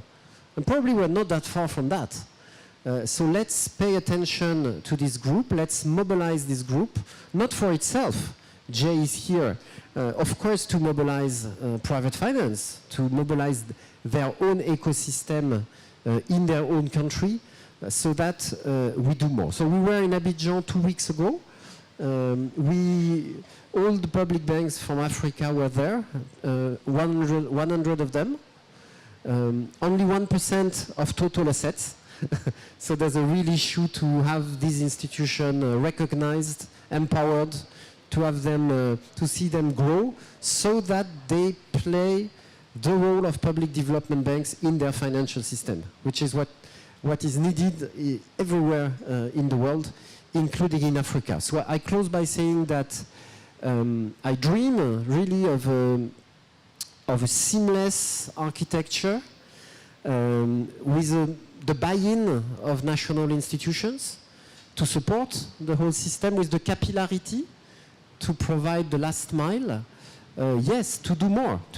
And I hope we will be convincing enough, all of us, so that our shareholders, yes, are issuing more SDR and hopefully allocate part of the SDR through MDBs to reach national development banks, so that we increase our firepower for climate and SDGs. That's on the supply side. And I want also to highlight the demand side. We need a machine that is able, because if the money is flowing and there's no project in front of these funds, we need also a machine that is able to originate way more quality projects than what we have today on the table. And this will not be done from Paris or from Washington or from Berlin. It has to be made on the ground from the local financial system, private and public as well. Thanks a lot. Thank you very much. And I want to turn now to everybody enjoyed what you just said quite a bit. I want to talk to Mrs. Kanayo Awani about, Remy was just talking about the Just Transition announcement this morning. And one of the things that's been interesting for me is I've been paying more attention to the African finance issue over the course of this past year, was the work that you've done, or your institution has done, with the African Petroleum Producers Organization, trying to develop a new African energy transition facility or bank that's really trying to accelerate Africa's economic development, address the SDGs, but also focus on this broader notion of just transition. Now, to date, most of the just transition conversation has come in countries where coal is the dominant form of energy. You're partnering with the petroleum producers. That's not a partnership that we've heard much about that has been at the heart of this conversation. So how did that come about, and where is the conversation heading? And is it substantially different than what we're hearing in a South African JET-P or another coal-intensive economy JET-P type arrangement. Can you hear me? Thank you.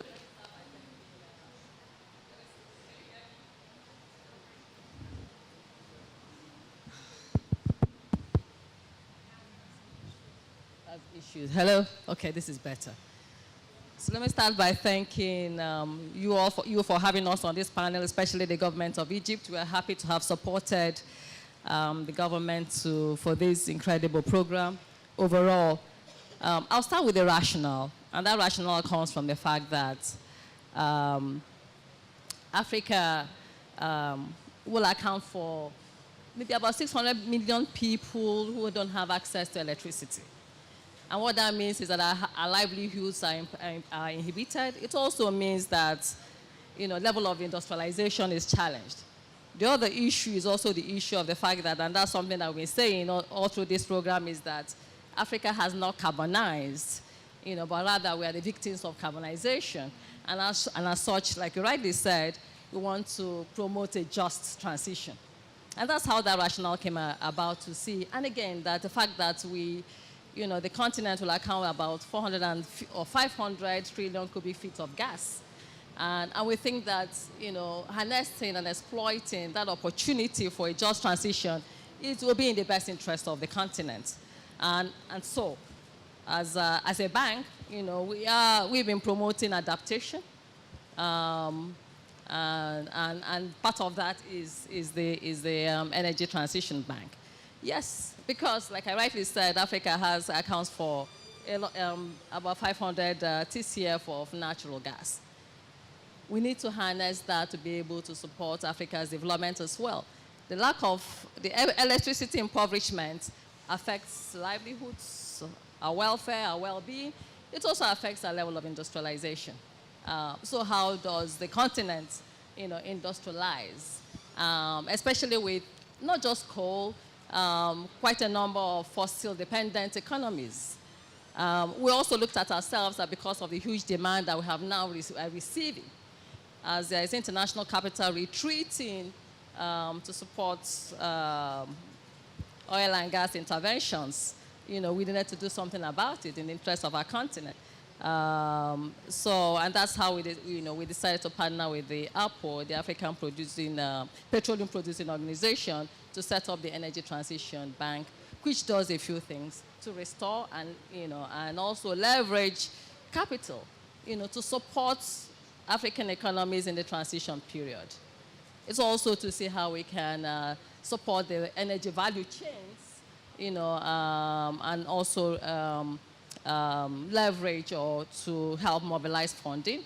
It's beyond that too. It's also to support African economies, to support them to diversify their dependency within and to also hedge, and to mitigate the cost of transition.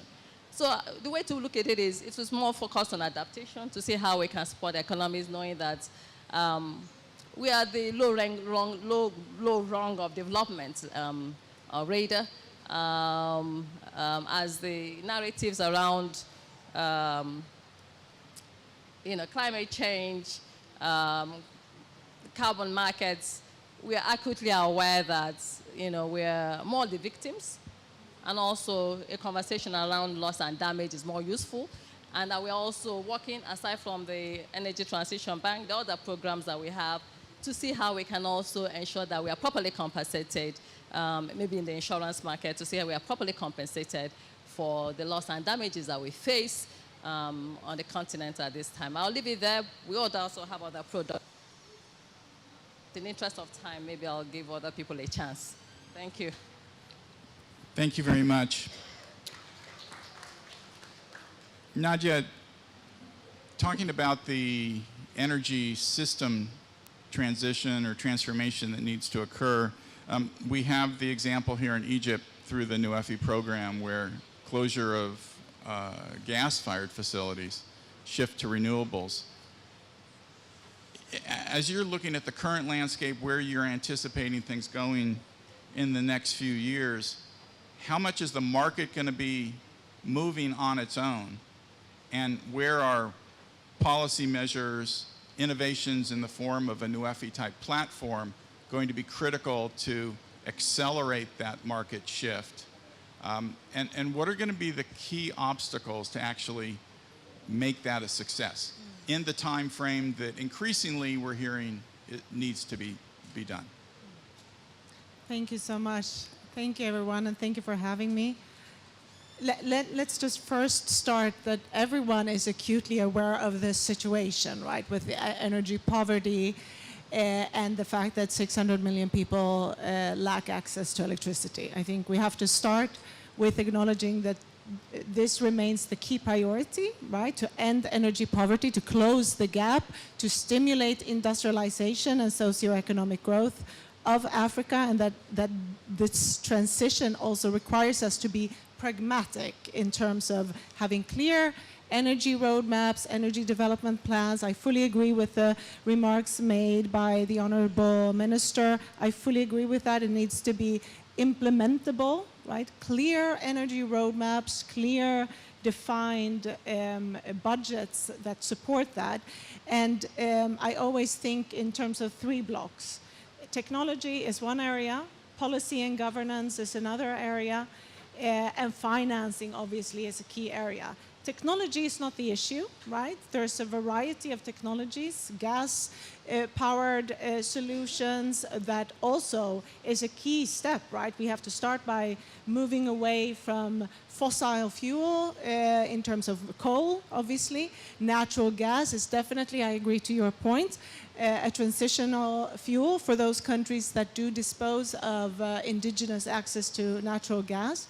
And it's a wide palette of technology solutions, right? Wind, solar, obviously with the ample supply of renewable natural resources in Africa, it's obvious that this is going to play an important role. And the future potential I see for Africa is, of course, it becoming a green energy hub, right? That it can also not only facilitate and solve its own domestic, regional energy problem, but also support the global world in achieving its net zero targets. But let's acknowledge the fact that we have failed Africa, right? There were commitments in 2015, obviously the Paris Agreement, that the developed part of the world would support the emerging market and developing part of the world, but de facto, the actual investments into energy infrastructure and climate investment into emerging markets is marginal. And Africa in the next 2 decades would need 40 billion per year to close the gap, and about 1/3 of that actually goes into Africa. So the financing element, the cost of capital, is what I capture also from heads of states and leaders in Africa, that the cost of capital is way too high. And obviously this is relating to perceptions, and of course the fact that there is risk aversion and perceptions of Africa and hesitation. But this is one key area, the cost of capital. I also agree with Dr. Hanan, your points about concessional loans is of course important. We should move away from only the perspective of aid and concessional loans, and also see how do we stimulate private investment. So what would a private investor or a private company want to see? Well, first of all, clear, transparent policies, because policy uncertainty is one of the key challenges. If the government is not outlining a clear policy that actually stimulates investment into energy and clean energy, private equity is not going to flow. There's going to be hesitation. So the governments obviously play key roles in defining clear energy roadmaps, budgets. There's a definite support from multilateral development banks such as AFD, also enabling and understanding the needs, and in the end of the day, bankable, tangible projects. It's great that we have so many great pledges coming out of COP, but if it doesn't actually translate into tangible, bankable projects on the ground, then we don't really see the impact. And this is where right now we're lagging, and it's unfortunate that these shortfalls in clean investment, clean energy, is the largest in the emerging markets that need it the most. So I'd like to try and draw some themes from across all the speakers. And one of the challenges that I find, and this has been a very broad conversation that has touched on so many obstacles or things that are making it more difficult to achieve the goals that we'd like in the nearer term. If you were to and we just had a session that was chaired by Vera Songway, and the Independent High-Level Expert Group has a series of recommendations for the entire finance system architecture, and it is lengthy. And here, all of the opportunities or issues, areas where we could focus. Again, is it on the carbon markets? Is it through focus on turning the NAPs into an investment plan? Is it through focusing on the existing finance mechanisms of the convention and getting them to be working more efficiently? Is it on swaps? Is it on grants? Is it on the concessional role flow of funds that MDBs? It's a lot. But if we're to move at the pace that we need, what are the and this is a question for all of you. Sorry, long introduction. What are the lower hanging fruits that realistically, if we pushed on those tomorrow, next year, and just prioritize so that when we come back at COP28, we said, we touched on the things that actually were going to deliver the biggest impact, the biggest bump in the next 12 months. Of all of these things that we've talked about, what would that look like to you? What would you suggest? Let's start at the end. You know, in events like this, there is a lot of conversations and talk. I think I'd like to refocus my answer in a different way, and that's the fact that Africa took steps before now to take its destiny in its hands. One of the ways it decided to take destiny in its hands was through the Agenda 2063, the Africa we want, and where the flagship of that agenda, where we want to see ourselves in 50 years from 2013, is the AFCFTA. FCFTA was a bold statement by political leaders in Africa to take our destiny in our hands. So irrespective of what's going on around here and the pledges, we at the bank decided that we will focus on implementation of the AFCFTA. For us, it's already in implementation. It's a low-hanging fruit, and we'll focus on that. Why do I also say that? And I think Professor Rama, my boss, said it in an earlier panel, either here or somewhere else, to say that shipping is a third largest contributor of carbon emission, right? You know, Africa's raw materials are shipped outside of the continent to faraway lands, you know, in Asia and Europe, and then they are shipped back again as finished products, and that contributes to carbon emissions. The AFCFTA is an instrument for us that helps us deal with that, in the sense that if we begin to expand our value chains and begin to produce on the continent, that in itself will be a game changer in all of this conversation. We are very high on implementation in Afrexim Bank. Like I said, there's a lot of talk, you know, around here, but we will focus on our pathway, which is on adaptation, focusing on the implementation of the AFCFTA, which we do know will contribute to the reduction of greenhouse gases. And I think in that earlier panel, he talked about the fact that we are under the mandate of the African Union Heads of State, so I'm working with the AFCFTA. We are helping African countries to operationalize an adjustment fund, an AFCFTA adjustment fund, where the transition cost is about $8 to $10 billion, or the adjustment cost, to be able to allow African governments to adjust to the liberalization. And that's an area where we can get help. But we keep going anyway and we think that that's an instrument that needs to be focused on if we are serious about the conversation. Yes. Okay. Thank you very much. Okay, so sectoral answer. We now can have another sectoral answer from Siemens.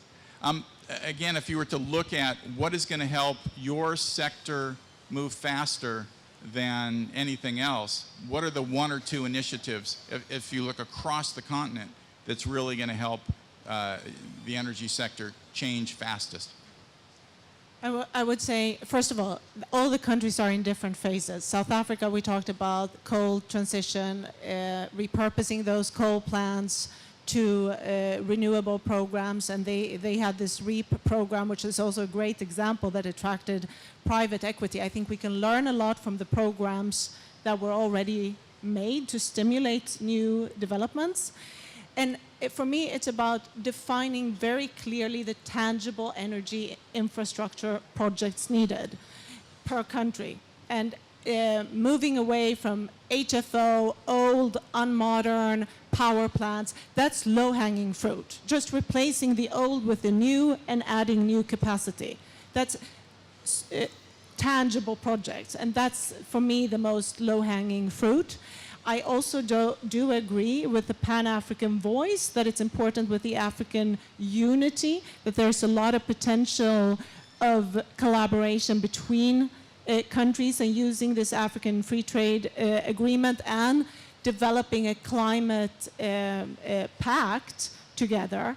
I think that would be key with the carbon market aspect, because I think if we can derive incentives and carbon taxes also in line with what is happening with Europe, with the EU taxonomy.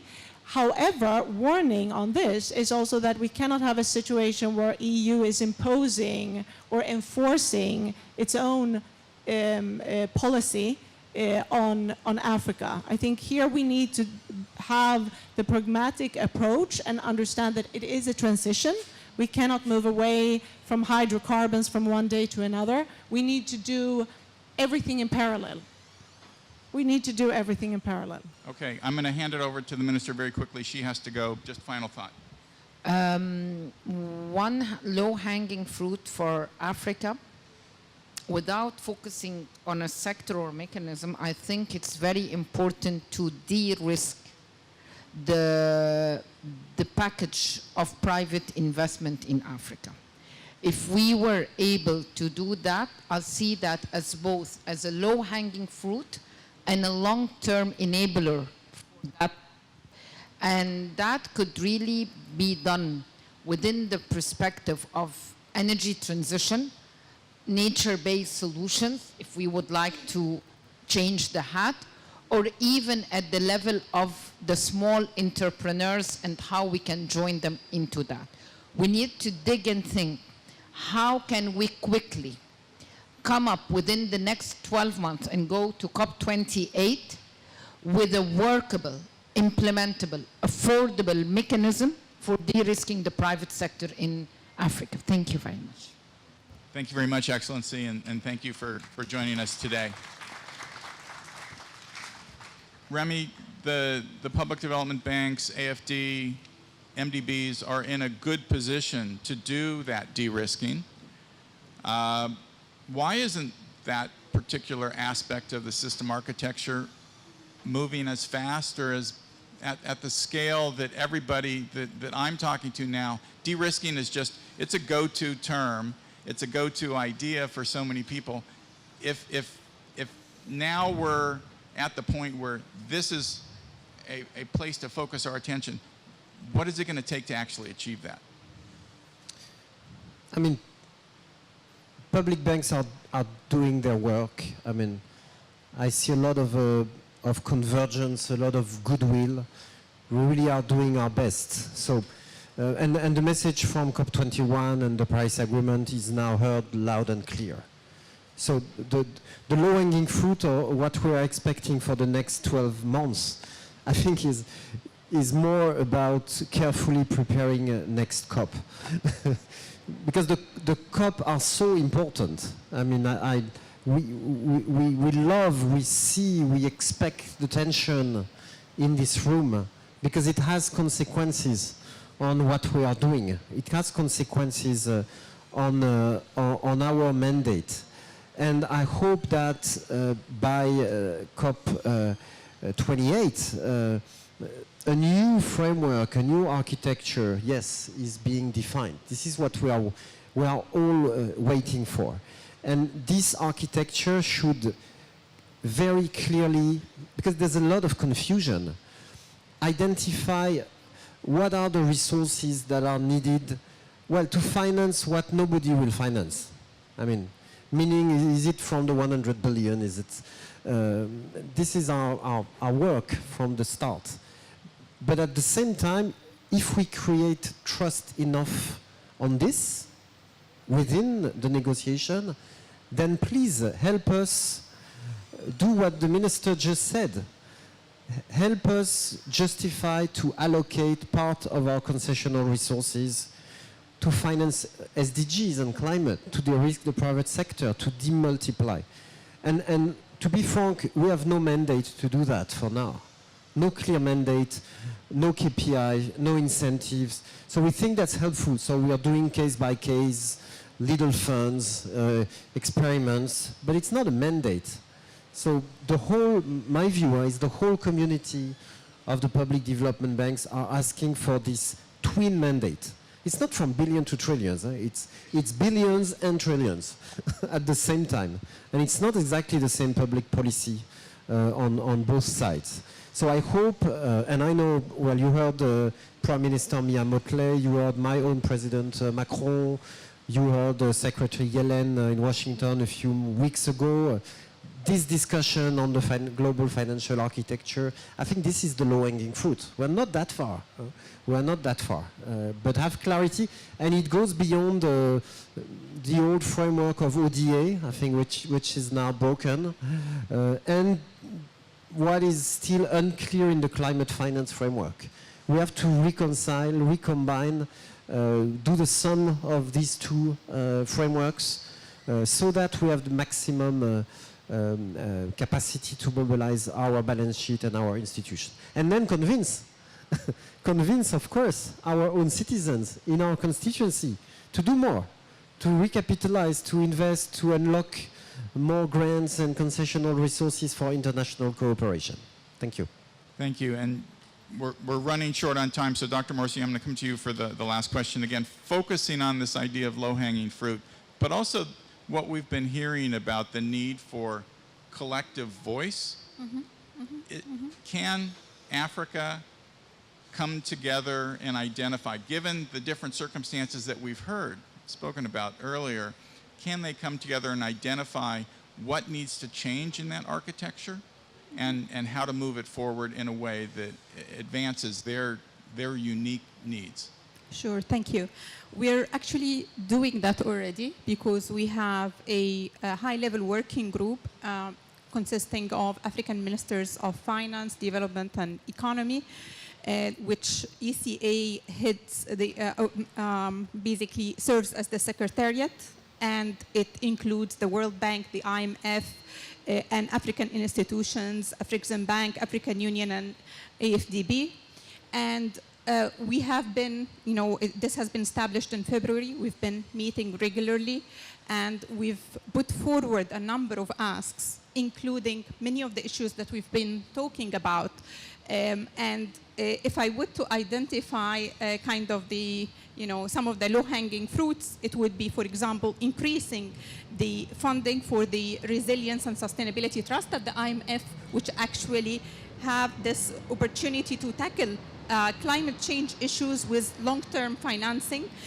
So if we can increase that and broaden the eligibility to include middle-income countries, that would be helpful. But then I think I really agree with my colleagues here about the issue of the de-risking. This is vital. It's a low-hanging fruit, and it's also necessary for a number of things we talked about to bring, the debt for nature swap or debt for climate swaps, to bring them to scale. We actually need credit enhancements. We need guarantees to move from the millions to billions, to bring the private sector, which is fundamental. Currently, the private sector represents less than 14% of the climate financing that we need in Africa. And we need the private sector we need to crowd in the private sector. That will come through de-risking, equity, more credit enhancement tools, guarantees, first loss guarantees.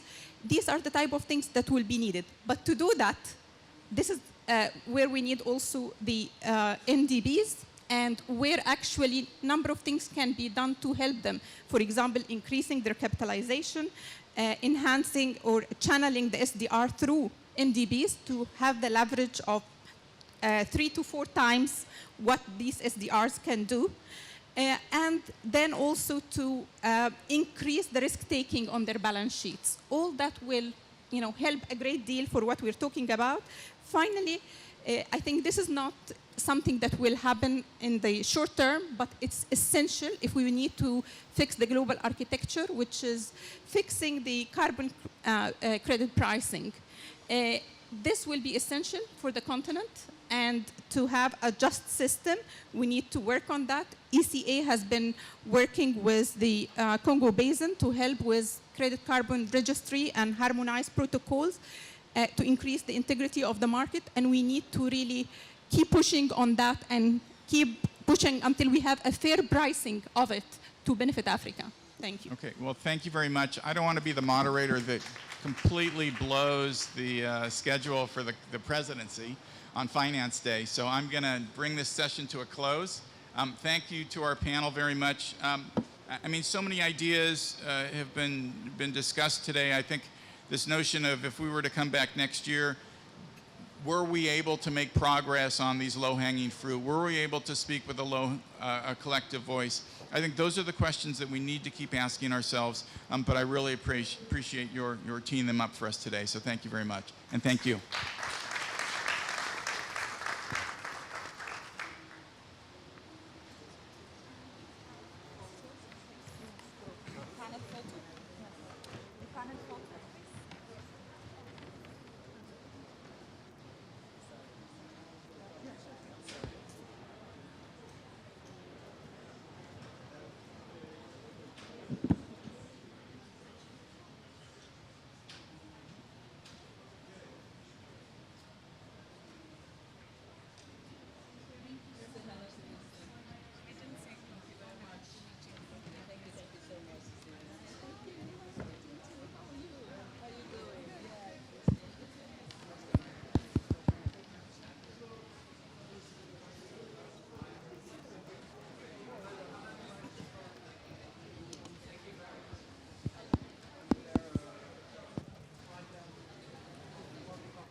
Why? How many? 1, 2, 3, 4, 5, 6, 7. 1, 2, 3, 4.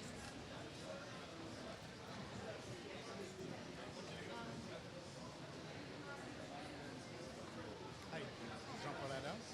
Hi, I'm the you're our moderator. moderator? Yeah, of course. I'm moderator. Hi. Nice to meet you. I will, yeah. So I think they're trying to bring in the other speaker.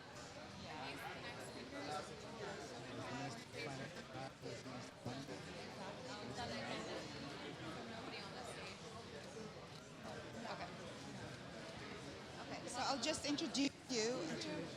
Thank you very much. Thank you. Thank you Sorry. so much. Thank you very much. How are you? Yeah.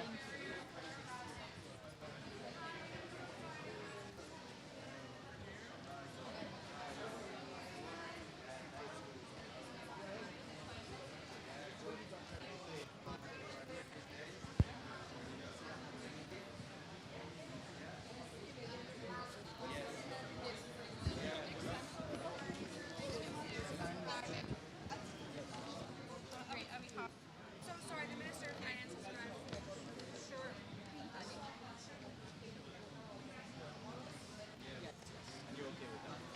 We'll also test if time's going to be a problem. I think it's going to be very.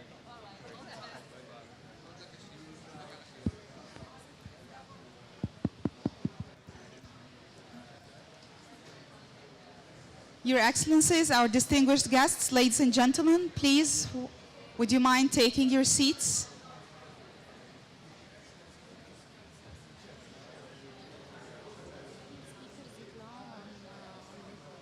Okay. Will our distinguished speakers please come on stage?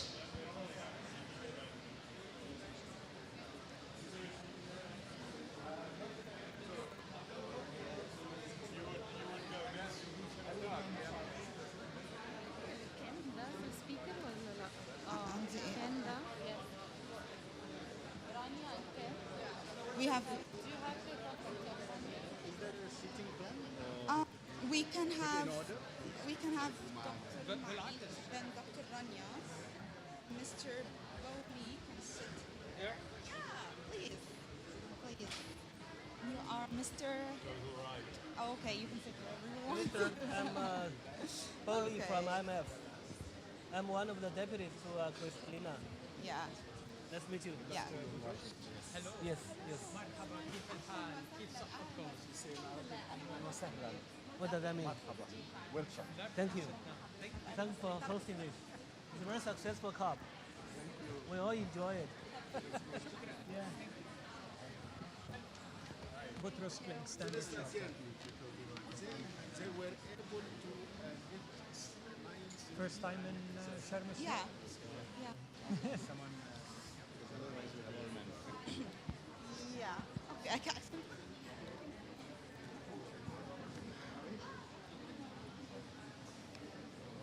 Very busy day, Yes, running of all course. the time. So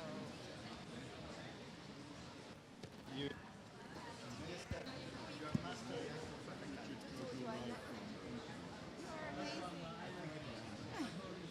Okay. Perfect. Our distinguished guests, ladies and gentlemen, please take your seats as we are going to begin now.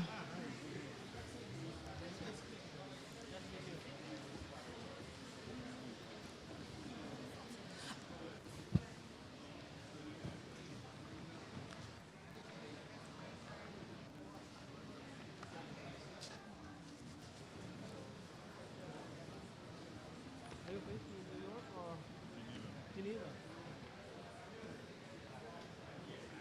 That's where WTO is, right? WTO is over in Geneva. Hello.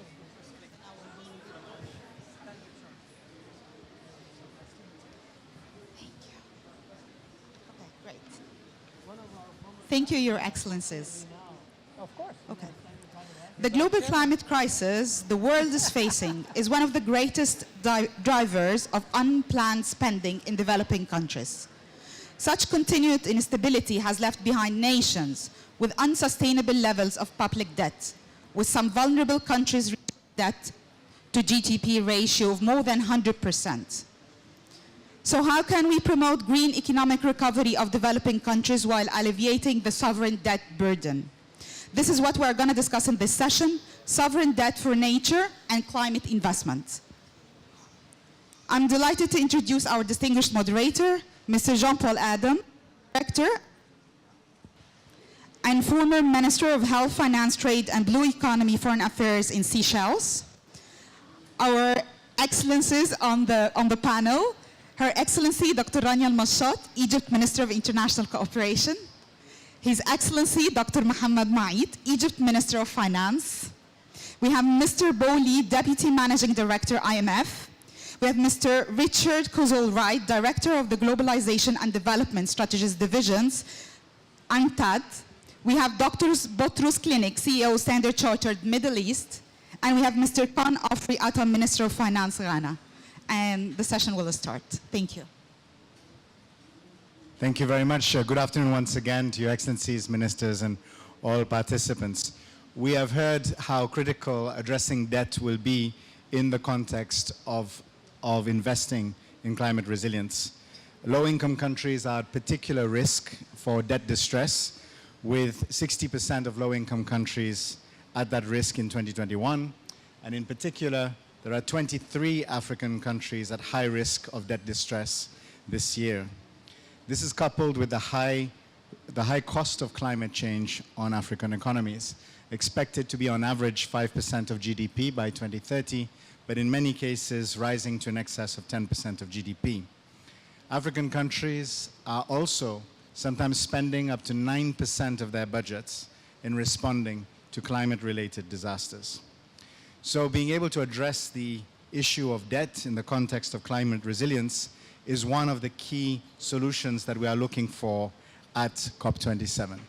And in this panel, we'll be looking at the opportunities for the refinancing of debt through through debt for climate investment swaps as a means of increasing fiscal space, but also to alter the fundamental risk dynamics associated with investing through debt instruments in climate.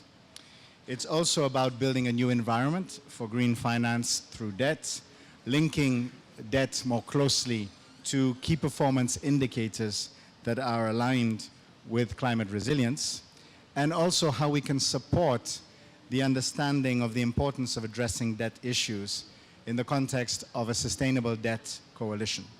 I'm delighted to welcome all of our panelists who have a lot of experience in addressing these issues. And I would like to go first to His Excellency Minister Mohammed Mait. And we would like to hear from you, Your Excellency Minister, based on the priorities that were identified in the pre-COP27 ministerial meeting, which was held in Cairo. How can debt swaps be used as a tool to invest or used as a tool to increase climate nature resilient investment? Thank you very much, and let me welcome all of you in Sharm el-Sheikh, and let me start by saying we have to say why we are stressing for debt swap for nature and climate. Look at how much debt countries have now over the last 3 years only. 2019 and 2022, you will find that on average is between 33 to 35% increase on our debt. Even countries on lower income, they are even worse, is around 40% plus increase in their debt. And if we look even debt service for the foreign or the external part in the structure of the debt of this country, we will see that the average serving cost has jumped in the last 3 years from 5% to more than 16% of their revenue going to just serving the foreign part in their debt. So with all what is going on this world with regard to high inflation, high cost of financing, high cost of food, energy, and with the war going on in Europe, we believe that many countries are vulnerable to the issue of debt sustainability. And it will not harm only those of debtors. It will harm also the creditors because they will not be able to get their money back if this country are not able to pay back their money. So what we are saying now that climate change is become a threat for all humankind on this earth. Let us use the debt swap, or let us start by sovereign debt, not to say it in absolute debt swap. Let us start with sovereign debt, okay, for sustainability, for nature, for climate. And when we say that, it's not a new idea. It's an idea which has been used before, but for development project and developmental purposes. What we are saying now, let us use it, but for climate change purpose. Let us convince those creditors, particularly countries, and I believe that it happened. It happened with the United States, with the police, when they offered them a loan to buy back their, at a very low cost, to buy back their debt and to achieve a specific climate objective. So let us use this method and stress it that it will benefit all of us, creditors, debtors, climate change objectives, and ensure that but instead of using our money to pay back I'm not talking about Egypt, I'm talking about the whole developing countries, to use it for climate change objectives to ensure that we will be able to finance the project. So this will be in return for debt and debt service to achieve the climate change objectives. Thank you. Thank you, Minister. Precisely, we face an emergency and we need emergency measures. And this can be done in a way which is even in line, perhaps, with market expectations. But let me go now to Minister Rania Al-Mashat. And if I could ask you, Minister, what are Egypt's expectations in being able to do future debt for climate investment swaps? Well, thank you very much, Jean-Paul. And as Mr. Maït mentioned, Dr. Maït mentioned, there is a common agenda now across creditors and debtors. So the topic or the objective of climate action is one that brings to bear the relationship between climate action and development. And what is extremely timely, this concept of innovative financing. What are the innovative financing tools that can be used to accelerate climate action? And one of them, as you are an expert on this, Jean-Paul, and have seen it in action, is the concept of debt swaps. Debt swaps are important. And let me shed light on Egypt's experience with debt swaps. We have had a debt swap with Italy since 2001 and with Germany since 2015. And why do I mention this? I mention it because the governance is extremely important. In deciding on the projects that go into the debt swap programs, it's a national, it's country-led. It's a project that is in the country's strategy. And it is collectively agreed to. So this is extremely important. We know today, in the debates that have happened over the past several months, everybody's talking about how can we leverage on debt swaps, how can we have Jay Collins here always talking about bundling with debt swaps so that the private sector can come in. But what we need as a basis is the infrastructure, the governance, where the debtor and the creditor both agree. So this has to be very transparent, and Egypt has experience in this. The amount of projects we've done under debt swaps are many. And because they are all debt swaps, I mean, the program started years ago, climate was not at the heart of discussion. But when we did an analysis, we find that many of them were on energy efficiency, many were related to people in protected areas, community development, so they had mitigation as well as adaptation features. So in the new debt swaps that we will have, we will make sure that it is more explicit when it comes to climate. You asked what is our expectations. We have launched Egypt's country platform for the nexus of water, food, and energy, the NOWAFI program. It is derived from Egypt's 2050 climate country strategy. And also, each project is linked to Egypt's nationally determined contributions. This platform is a platform that mobilizes finance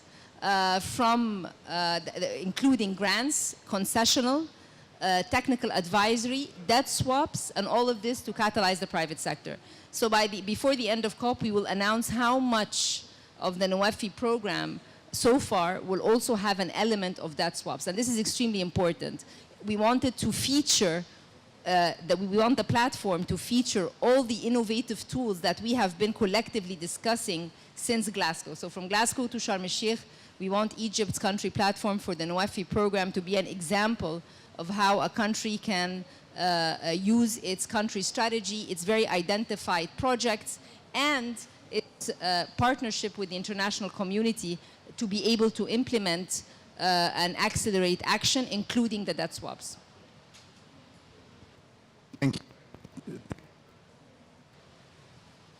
Thank you very much, Minister. And we congratulate both you and Minister Maït on Egypt's leadership in undertaking these type of operations. And I think key message, linking debt to your national priorities, building from your goals in your programs and strategies and NDCs, and also linking them to international and climate-aligned goals. And we have to have climate in both the national aspect and in the multilateral aspect. I now have the pleasure to move to Minister Ken Ofori-Atta. And Minister, you have been renowned for your act in addressing sustainable development issues and particularly the financing. So from your perspective, what are the priorities for emerging vulnerable economies in debt issuances or debt refinancing? And please feel free to give us examples from Ghana and from Africa. Thank you. Thank you very much indeed for this opportunity. I mean, Jean-Paul, I think the problem is known, and we know we have enough financial capacity to solve it on a global basis. The question then becomes whether we feel deeply enough about it to create a Marshall Plan of some sort in which the world is speaking the same language. And I think that's what we have to come to terms with. As a essential moment of such polycrisis that for us in the vulnerable countries in Africa, as Minister for Finance said, you know, it is very clear that we are essentially having, in the first instance, a liquidity problem. Are we willing to look at that before it gets into insolvency and then social chaos? And what is then the responsibility? So, and the nature of the global architecture also makes it difficult for countries in Africa, etc., to climb out of it. So how are we going to upend that so that the existing models that we think about as being the way for capital markets and money markets to work is thought of differently? And where then becomes, you know, the issue of justice and sustainability. Because currently, the nations that are bearing the brunt of the crisis did the least to cause it, and are least equipped with the current structure to solve it. But in here, then, is an opportunity for us to rally. I mean, in listening to comments, and you can see the G funds or SMI all acknowledging that the resources are there.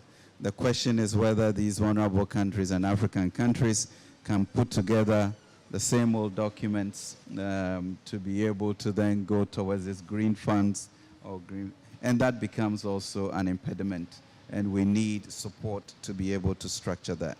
So the vulnerable countries, for example, are coming out of these country prosperity plans, which sees to find a way to get climate investments, you know, to get out of where we are currently.